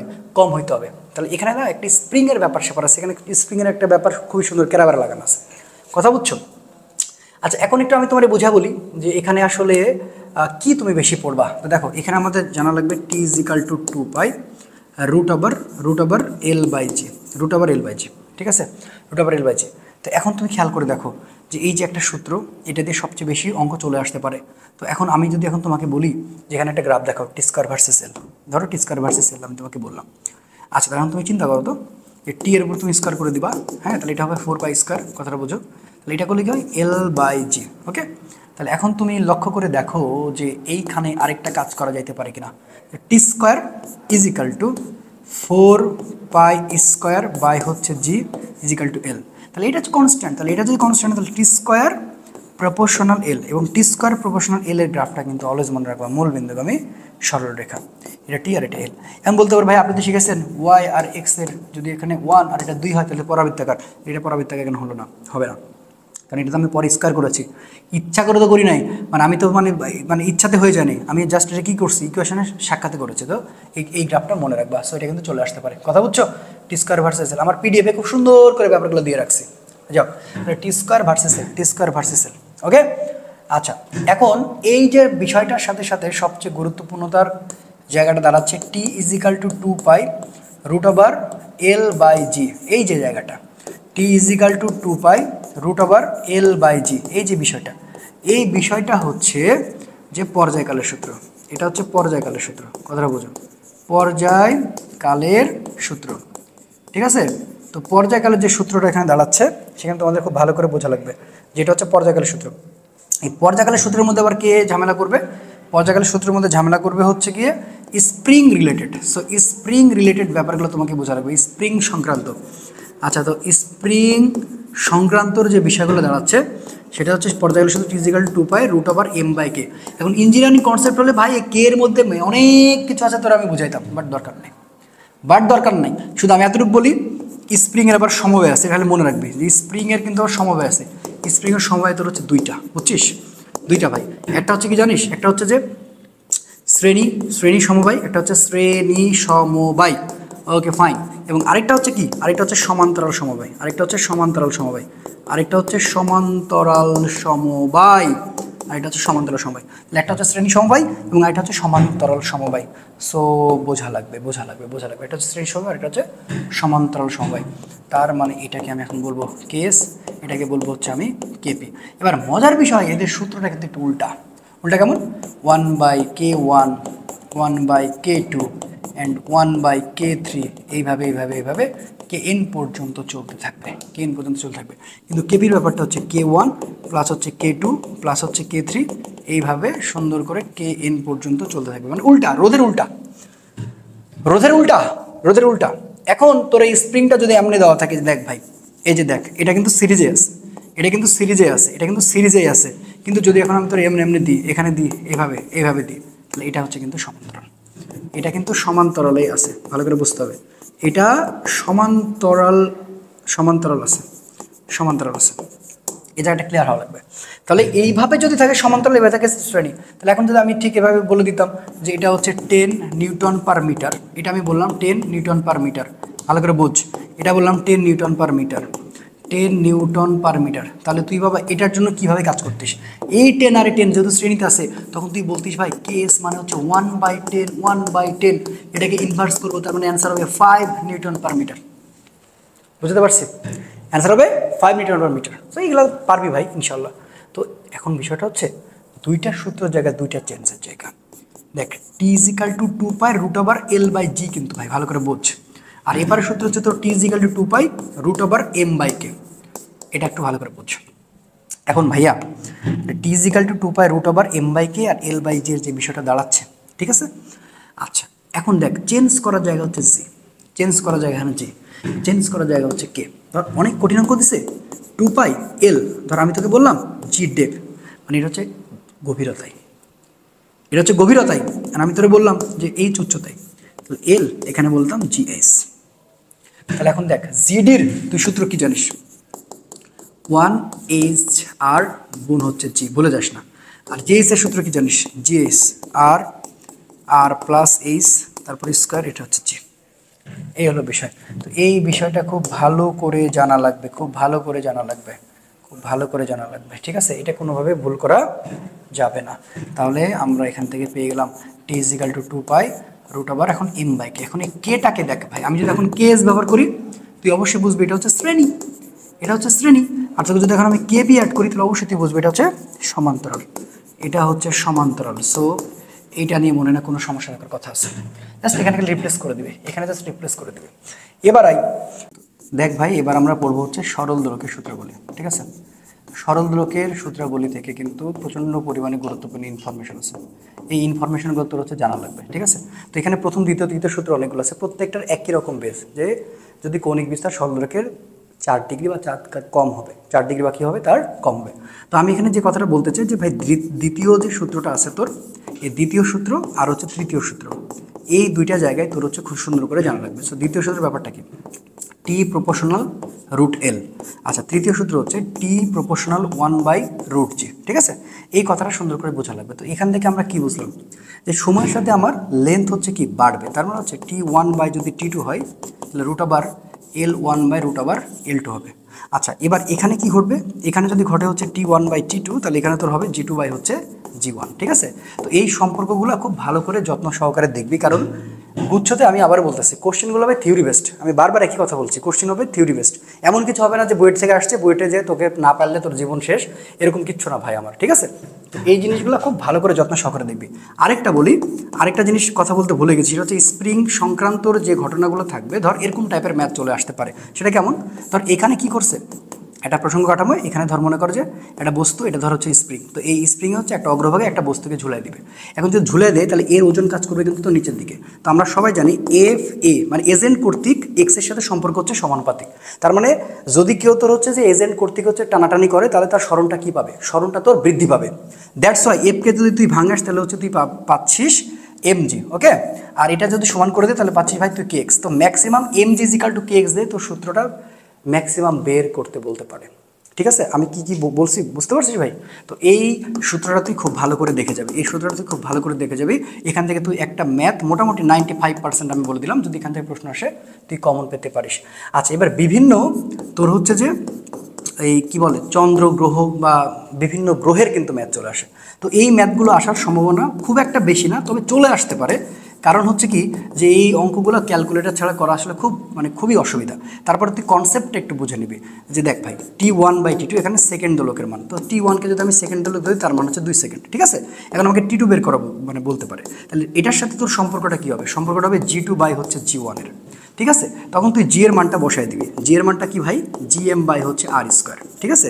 আর এটা তোর হচ্ছে যে এটা যদি ই হয় তাহলে এটাকে আমি এম মানে মঙ্গল গ্রহ বলবো, তাহলে আমি বলবো GMM, তাহলে এটাকে বলবো হচ্ছে RM, তার উপর হচ্ছে স্কোয়ার। তো অনুপাত করে জাস্ট এখানে কোনো একটা জিনিস চলে আসে, ঘড়ি স্লো অর ফাস্ট। হ্যাঁ, এই জিনিসটা একটু মাথায় রাখিস, ঘড়ি স্লো অর ফাস্ট, ঘড়ি স্লো অর ফাস্ট। এই যে ঘড়ি স্লো অর ফাস্ট চলার যে বিষয়টা, যে ঘড়ি স্লো অর ফাস্ট চলার যে বিষয়, এই চলার বিষয় যেটি ঘটনা হচ্ছে, যদি ঘড়ি ফাস্ট চলে, ঘড়ি যদি ফাস্ট চলে, ফাস্ট, ঠিক আছে? এখন ধর এটা মাথায় রাখবি, এত কথা চিন্তা করবি না, যে T ইজিক্যাল টু 2 গুণ ৮৬,৪০০, ঠিক আছে? ৮৬,৪০০ তোর হচ্ছে প্লাস মাইনাস হচ্ছে n, এইটা হচ্ছে ফাস্ট চলার উপায়, যে ৮৬,৪০০ প্লাস মাইনাস n। তো যদি ফাস্ট চলে তাহলে প্লাস করবি, যদি কম চলে তাহলে হচ্ছে মাইনাস করবে। এবার দেখ ভাই, যে এটা কিন্তু আমি হিসাব করছি ওয়ান ডে, সো ওয়ান ডের হিসাব হচ্ছে 24 ঘন্টা। 24 ঘন্টা মানে কত? 24 গুণ 60 গুণ 60, দ্যাটস আমরা বলতে পারছি ৮৬,৪০০ সেকেন্ড। এখন অঙ্ক করতে গেলে তোর কিন্তু ভাই এটা 12 ঘন্টা যদি বলে, তাহলে কিন্তু তুই চিন্তা করবি যে 12 আওয়ার, তার মানে হচ্ছে 24 ঘন্টার অর্ধেক, তার মানে 43,200, সো 43,200 সেকেন্ড। তাহলে যদি ঘড়ি হচ্ছে ফাস্ট, যদি ঘড়ি হচ্ছে ফাস্ট চলে, ঠিক আছে? যদি ফাস্ট চলে তাহলে T ইজিক্যাল টু 2 গুণ ৮৬,৪০০, ভালো করে বুঝ, ৮৬,৪০০ প্লাস মাইনাস হচ্ছে n, যদি বেশি চলে প্লাস, যদি কম চলে তাহলে মাইনাস, এই হলো বিষয়। তো এটা মোটামুটি আসার একটা ভালো রকমের সম্ভাবনা আছে। তো এই কথাগুলো বললাম, এগুলো দেখলে হবে। তো এখন আমাদের যেটা দেখা উচিত সেটা হচ্ছে যে আমাদের যে কী টাইপের কোশ্চেন হয়েছে এর আগে বা কেমন হতে পারে হয়ে দেখ। আমি যেভাবে পড়াইতেছি আমি তোদের পরীক্ষার আগে প্রিপেয়ার করে দেবো রে ভাই। তোরা আমার যে চাপ দিস, যে বারবার কমেন্ট করিস মাঝে মধ্যে, খুব কষ্ট লাগে আসলে। আমি ভাই আমার এখানে ব্যাপারটা হচ্ছে তোদের একটু বুঝতে হবে, আমি রাজশাহী শহরে এখানে অফলাইনে ব্যাচ পড়াই। আমার ব্যাচ শুরু হয় 3টা থেকে, শুরু হয় বিকাল 3টা, 4টা, 5টা, 6টা, 7টা, 8টায় শেষ হয়। শনি সম্বুধে শেষ হয় আমার হচ্ছে যে 8:30টায়, আর রবি মঙ্গল বৃহস্পতিবার শেষ হয় আমার হচ্ছে যে মোটামুটি হচ্ছে যে তোর 8:30টায়। তো এই যে 8:30টার পরে আমি ক্লাস শুরু করতে পারি। সকালবেলাও কোনো সুযোগ থাকে না, সকালবেলা অন্য কাজ থাকে। আমি তো করে যাচ্ছি ভাই, তোরা যদি এখন না বুঝিস, এই বারবার একদম করিস, কষ্ট লাগে। তো জিনিসগুলো তো তোরা বুঝবি, আমি মানে আমাকে মেনটেন করতে হচ্ছে, আমি করে যাচ্ছি। আমি বড় ক্লাস যেমন আজকে সারাদিনের ঘটনা যদি তোদের বলি, তোরা মানে বুঝবি। কারেন্ট না, ইলেকট্রিসিটি না, এখন আমি যে ক্লাসটা চালাইতেছি বাইরে থেকে তার, এখান থেকে মোটামুটি 20 মিটার দূরে থেকে লুজ তার কানেকশান দিয়ে বোর্ড চালাচ্ছে, এমন একটা অবস্থা। এরকম একটা সিচুয়েশনের মধ্যে পড়ে গেছি। ক্লাস করা আছে বাট আমি আপলোড করতে পারতেছি না, কী করবো? তো যাই হোক, আর কি বলি, তো টাইপ থিওরি, তো থিওরি থেকে অনেক কোশ্চেন হওয়ার সম্ভাবনা অনেক বেশি। তো আমরা এটা একবার সুন্দর করে একবার দেখব। সেটা হচ্ছে নিচের কোনটি স্প্রিং ধ্রুবকের একক? MT−2 দেখে নিবি। একটি সরলদোলক পৃথিবীর কেন্দ্রে নিয়ে গেলে দোলনকাল কী হবে? অসীম হবে। একটি সরলদোলকের দোলনকাল সময় কী ঘটে? স্থিতিশক্তি কমলে গতিশক্তি বাড়ে। একটি স্প্রিং ব্লক সিস্টেম সহজন্ত্রে গতিতে স্পন্দিত, যদি ব্লকটির ভর ও বিস্তার দ্বিগুণ করা হয় তবে এই সর্বোচ্চ গতি কতক্ষণ পরিবর্তিত হবে? অবশ্যই এটা √2। জাস্ট একবার দেখে নিবি। হ্যাঁ, কৌণিক বিস্তার 4 ডিগ্রির বেশি না হলে এর কার্যকর দৈর্ঘ্য অপরিবর্তিত থাকলে দোলনকাল। দোলকের ববের আকার উপাদান ভরের উপর নির্ভর করে। এটা কি? হ্যাঁ, এটা হচ্ছে কোনোটি নয় বলা আছে। এটা একটা কোশ্চেন আমি তুলে দিচ্ছি। তো এগুলো জাস্ট একদম শিওর হওয়ার জন্য এই কোশ্চেনগুলো দেখে যাবে। আশা করি কোনো না কোনোটা কমন পড়ে যেতে পারে। সরল দোলকের ক্ষেত্রে সাম্য অবস্থান স্থিতিশক্তি 0। কম্পাঙ্ক এফ ও পর্যায়কালটি এর সম্পর্ক কোনটি? এফ মানে 1/t। এটি সরল দোলকের দোলক পিণ্ডের সর্বোচ্চ ত্বরণ হয় কোন বিন্দুতে? সর্বোচ্চ বিস্তার বিন্দুতে। কোনো দোলক ঘড়িকে কোনো খনিতে নিয়ে গেলে কি ঘটবে? সময় হারাবে। সরল চালিত স্পন্দনের বিস্তার এ হলে স্পন্দিত কণার বিভব শক্তি সর্বোচ্চ যখন সরণ তখন হবে। আচ্ছা, এটা একটু ভুল প্রশ্ন তুলেছে, এটা জাস্ট স্কিপ করিস। সরলদোলক গতির ক্ষেত্রে বলের যে বৈশিষ্ট্য, যে বল সর্বদা একটি নির্দিষ্ট বিন্দু অভিমুখী। একটি সরলদোলকের লিফটের সমতলের উপর ওঠানো হলে দোলনকাল হ্রাস পায়। সরল চলিত গতির বৈশিষ্ট্য নয় কোনটি? কৌণিক গতি। ঠিক আছে, এরপরে কোনটিতে সরলদোলকে ব্যবহৃত হয় না? শক্তি ও পরিমাপ। সরল চলিত গতিতে স্পন্দনরত দুটি কণার সরণ দেওয়া আছে, তো এটা অ্যান্সার হচ্ছে π/2। একটু দেখে নিবি ভাই। সরল দোল গতি সম্পন্ন কোনো বস্তুর গতিশক্তির সমীকরণ। দেখ, গতিশক্তির যে সমীকরণ আসে সেটা হচ্ছে হাফ, এখান থেকে আমরা কিন্তু কে মানে কিন্তু এম ওমেগা স্কয়ার এ স্কয়ার, এটা কিন্তু সর্বোচ্চ। ঠিক আছে, সরল চলিত গতি সম্পন্ন কণার গতিপথের সাম্য অবস্থার বেগ সর্বাধিক, সরণ সর্বাধিক। পৃথিবীর ব্যাস বরাবর সুড়ঙ্গের মধ্যে গতির উত্তর হচ্ছে স্পন্দন সরলরেখী পর্যাবৃত্ত। কোনটি জটিল গতি উদাহরণ? পৃথিবীর গতি। সরল চলিত স্পন্দনে কোনো কণার ত্বরণ সাম্য থেকে এর সরণের সমানুপাতিক। সরল দোলন গতি সম্পন্ন কোনো বস্তুর করণ হচ্ছে -ω²x। এরপরে প্রত্যয়নী বল ও সরণের লেখচিত্রের একটি মূলবিন্দুগামী সরলরেখার নতি হলো কি? m ω² বলা আছে। এগুলো একটু ভালো করে একবার দেখে নিস। দশা পার্থক্য পথ পার্থক্যের সম্পর্ক হচ্ছে 2π/λ গুণ হচ্ছে পথ পার্থক্য। একটি স্প্রিংয়ের একটি একক দৈর্ঘ্য প্রসারণে যেটা প্রয়োগ করা আছে তাকে কি বলছে? স্প্রিং ধ্রুবক। স্প্রিং ধ্রুবকের মাত্রা কোনটি দেওয়া আছে? সংকুচিত অবস্থায় স্প্রিংয়ের ভেতর কোন শক্তি সঞ্চয় থাকে? স্থিতিশক্তি।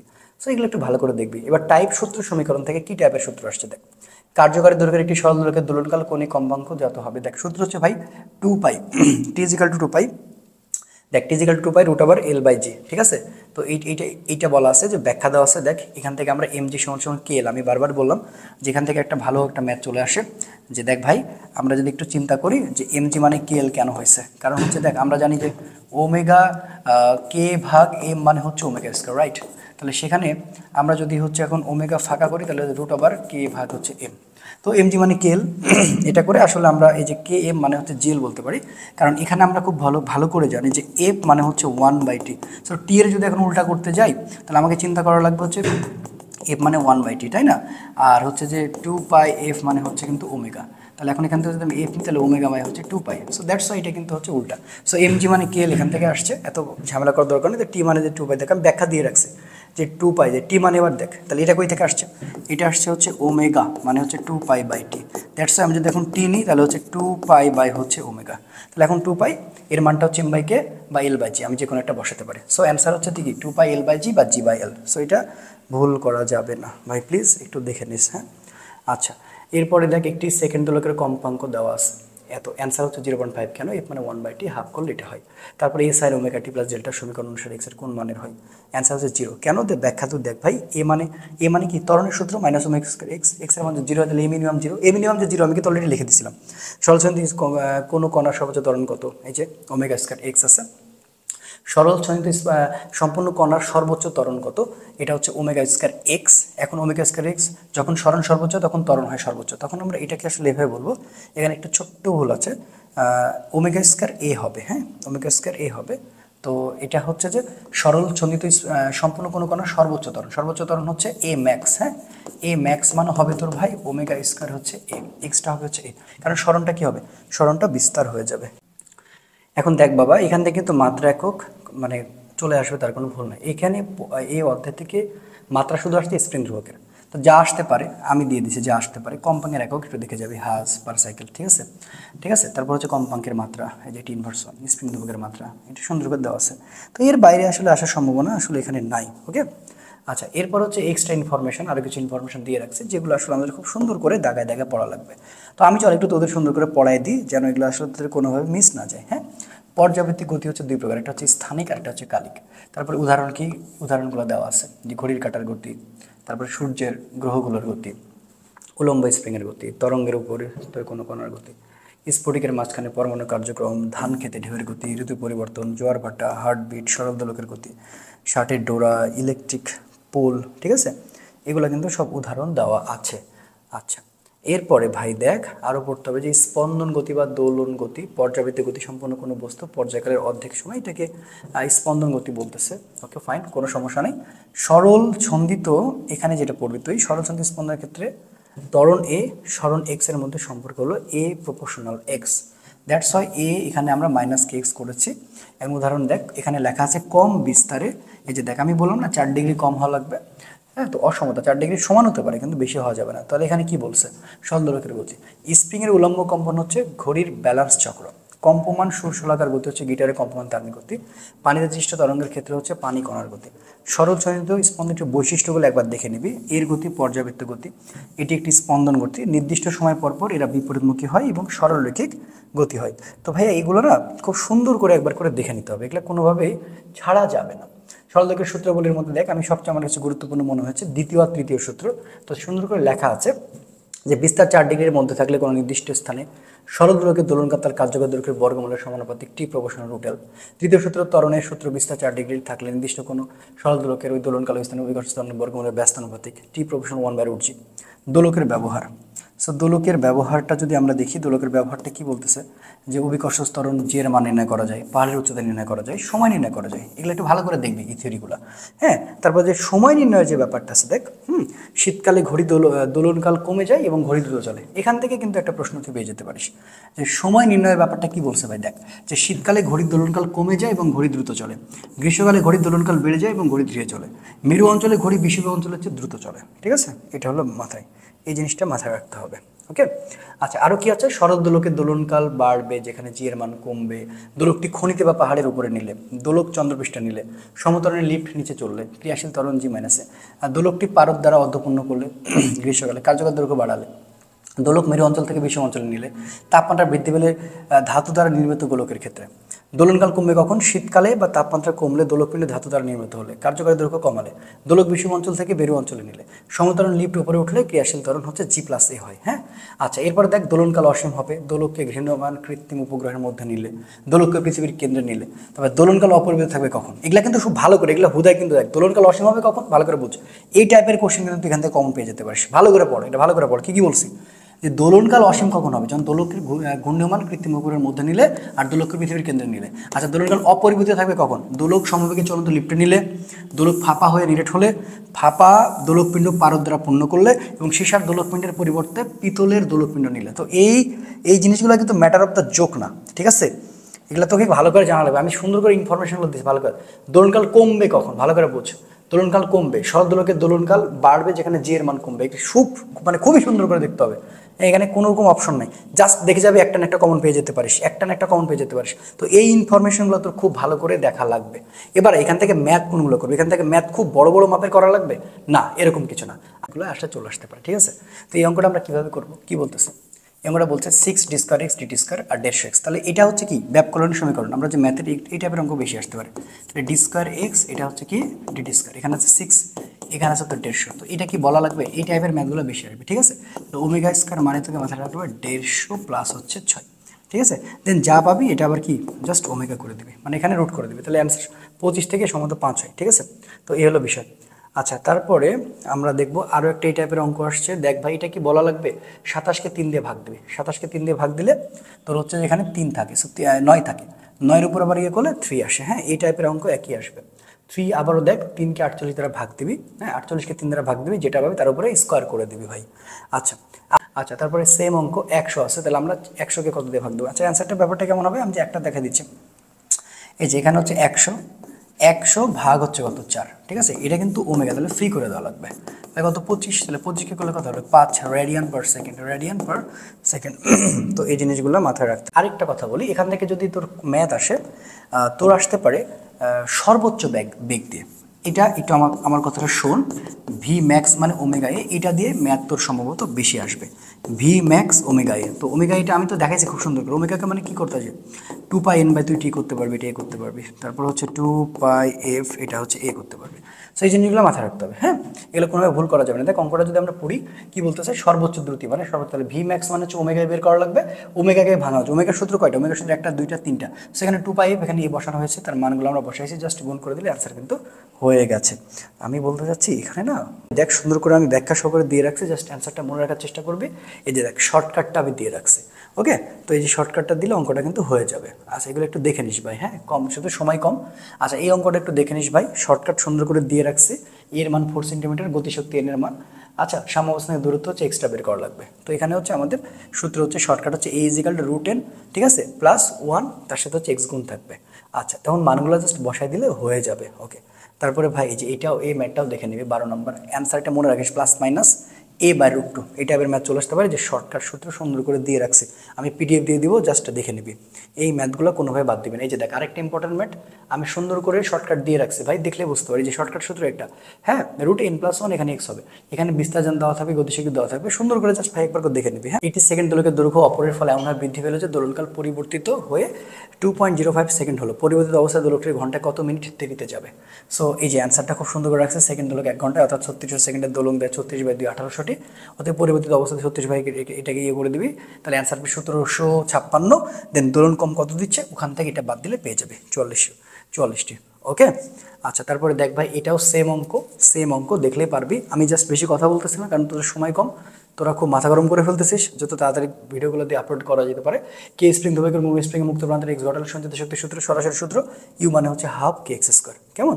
আচ্ছা তারপরে দেখ এই যে 18 নম্বর ম্যাথটাও সুন্দরভাবে আমি এখানে ইয়ে দিয়ে রাখছি, এটা এমন কোনো এক্সেপশনাল কিচ্ছু না, জাস্ট দেখলেই বুঝতে পারবে, ঠিক আছে। তারপর টাইপ অনুপাতের ম্যাথ তো সুন্দর করে আমি হচ্ছে যে ইয়ে করে দিলাম। আচ্ছা এখন অনুপাতের ম্যাথাই টাইপ অনুপাতের ম্যাথটা এখানে সবচেয়ে বেশি গুরুত্বপূর্ণ, সেগুলো কোনোভাবে মানে ইয়ে করা যাবে না, স্কিপ করা যাবে না।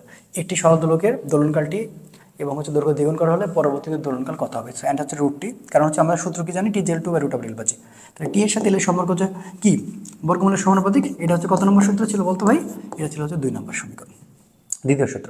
তো সেখান থেকে ভাই আমাদের হচ্ছে এটা মানে কি, এটা মানে হচ্ছে T1/T2, আমি যেটা অবশ্যই বললাম L1/L2। তাহলে ভাই এখান থেকে না T2 বের করা লাগবে, জাস্ট আমরা এখন আড়াআড়ি গুণ করে দিব। তাহলে আমার T2 বের করতে গেলে যে আড়াআড়ি গুণ কর, তাহলে আড়াআড়ি গুণ করলে T2 আর এটা হবে √L1 আর এটা হবে T1, এটা হবে L2, ঠিক আছে। এখন ভাই এখান থেকে তুই খালি T2টা বের করলে হয়ে যাবে, সে এই রুট এটা। ওকে, আচ্ছা তারপর অনুপাতের ম্যাথ আরেকটু দেখে যা, আমি যা যা বলে যাচ্ছি দেখে যা ভাই। আচ্ছা দেখ সেম 0.2 দৈর্ঘ্য বিশিষ্ট একটি সরল দোলকের 0.9 সেকেন্ড পাওয়া গেল, দোলনকাল 1.8 সেকেন্ড করতে হলে দোলকটির দৈর্ঘ্য হবে। তো ভাই আবারও টি এর সাথে এল এর সম্পর্ক সমানুপাতিক T1/T2 L1/L2। সো মানগুলো জাস্ট দেওয়া আছে, মানটা বসাই তো অ্যান্সারটা বের হয়ে যাবে। এখান থেকে L2 বের করতে বলছে, L2 ভালো করে বোঝ, দোলকটির দৈর্ঘ্য কত হবে মানে চূড়ান্ত দৈর্ঘ্য বের করতে বলেছে ভাই। এবার এটা দেখ ভাই, কোনো একটি সেকেন্ড দোলকের দৈর্ঘ্য 25.6% বাড়ালে এই দোলনকাল কত হবে। তো ভাই দেখ 2.24, এটা সরাসরি মনে রাখিস, এই অঙ্কটা অনেকবার আসছে, এটা আসলে সমান অনেক বেশি, বানানো ভাষণের কোশ্চেন 15-16 আসছে। সো L2-র মানটা দেখ ভাই, এটার পার্সেন্টেজ দেওয়া আছে, আমরা এখন যোগ করলে এটার সাথে সরাসরি যোগ করব, এবং সূত্র হচ্ছে T/√L/G, এবং টি এর সাথে এর সম্পর্ক হচ্ছে বর্গমূলের সমানুপাতিক। একই মেথডে হয়েছে ভাই, দেখলেই পারবি ভাই, প্লিজ দেখে নে ভাই, দেখে নে। হ্যাঁ আচ্ছা 4 নম্বর কি বলছে ভাই, একটি স্প্রিংয়ের এক প্রান্তে ঝোলানো একটি বর্গের দ্বিগুণ করা হলে কম্পাঙ্ক কত হবে। তাহলে এন মানে এখানে কম্পাঙ্ক, এন এর সাথে এফ এর সম্পর্ক কি, এন এর সাথে এফ এর সম্পর্ক হচ্ছে ব্যস্তানুপাতিক ভাই, ঠিক আছে ভালো করে বুঝ, এন এর সাথে এফ এর সম্পর্ক কি ব্যস্তানুপাতিক। তাহলে ব্যস্তানুপাতিক যদি হয় তার মানে ব্যাপারটা হচ্ছে এরকম, রাইট, এরকম, ঠিক আছে। তো এখানে কিন্তু এটা আমার মাথায় রাখতে হবে, এটা কিন্তু √, তাহলে কি হবে F1 বাই যদি F2 হয় তাহলে এখানে হবে M2 বাই হচ্ছে M1, অবশ্যই এটা √, এইটা সুন্দর করে দেখ, মানটা জাস্ট বসানো হয়েছে, অ্যান্সারটা সুন্দর করে দেখলে পেরে যাবি। সো এটাও হচ্ছে অনুপাতের ম্যাথ। তারপর একটা দেখ ভাই খুবই সহজ, দশাপার্থক্য পথ পার্থক্যের সম্পর্ক হচ্ছে কোনটা, দশাপার্থক্য ইজিক্যাল টু 2π গুণ ল্যামডা গুণ হচ্ছে পথ পার্থক্য, বাস এটাও পেরে যাবি। সো এরপরটা দেখ, একটি সেকেন্ড দোলকের দৈর্ঘ্য 4 গুণ বৃদ্ধি করলে এর দোলনকাল কত হবে।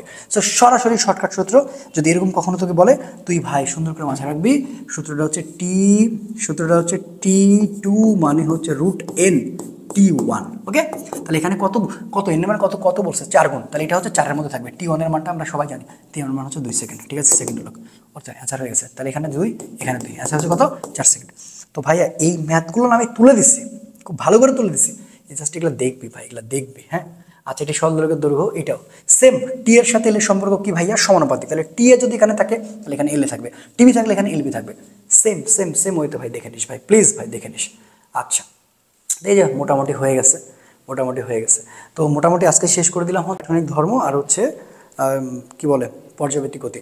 আচ্ছা আগামীকাল মানে আমি হচ্ছে যে 7 তারিখে মোটামুটি ফিজিক্স সেকেন্ড পার্ট টোটালটাই শেষ করব, এই প্রিপারেশন নিয়ে আসি ভাই। তোরা এত বেশি আমার উপরে হ্যাম্পার করিস না, একটু বোঝ, আমি আমার জায়গা থেকে খুবই বেস্ট আইডিয়া দিতেছি। আর আমি যে পিডিএফটা তোদের দিছি সেই পিডিএফটা নিয়ে রেডি থাক, একদম পিডিএফটা খালি পড়তে থাক, থিওরি যা দিচ্ছি ম্যাথ যা দিচ্ছি ওগুলো বারবার করতে থাক, ওই প্যাটার্নটা বারবার ফলো করতে থাক। তোর মানে ফিজিক্সে তুই ভাই 70+ পাবি। আর আমার যদি ক্লাস পুরোটা করে থাকিস একদম, ওই যে ভেক্টর বল থেকে ক্লাস 10 শুরু করছে, ভেক্টর বল, গতিও দিয়েছি। হ্যাঁ, আমি গতি যা যা পড়াইছি যদি একবার ক্লাসটা দেখে যাস 1 মার্ক কমন পাবি। তারপরে কি পড়ালাম, তারপরে মহাকর্ষ বিকর্ষ পড়ালাম, সবই ফার্স্ট পার্ট মোটামুটি সবই পড়াই ফেলছে, বাকি আছে আদর্শ গ্যাস। গ্যাস থেকে সেকেন্ড পার্টের যা যা আছে আসার মতো আছে সবই মোটামুটি আলোচনা করবো ভাই। সবাই ভালো থাক, দেখা হচ্ছে আগামী ক্লাসে। আসসালামু আলাইকুম রহমতুল্লাহ।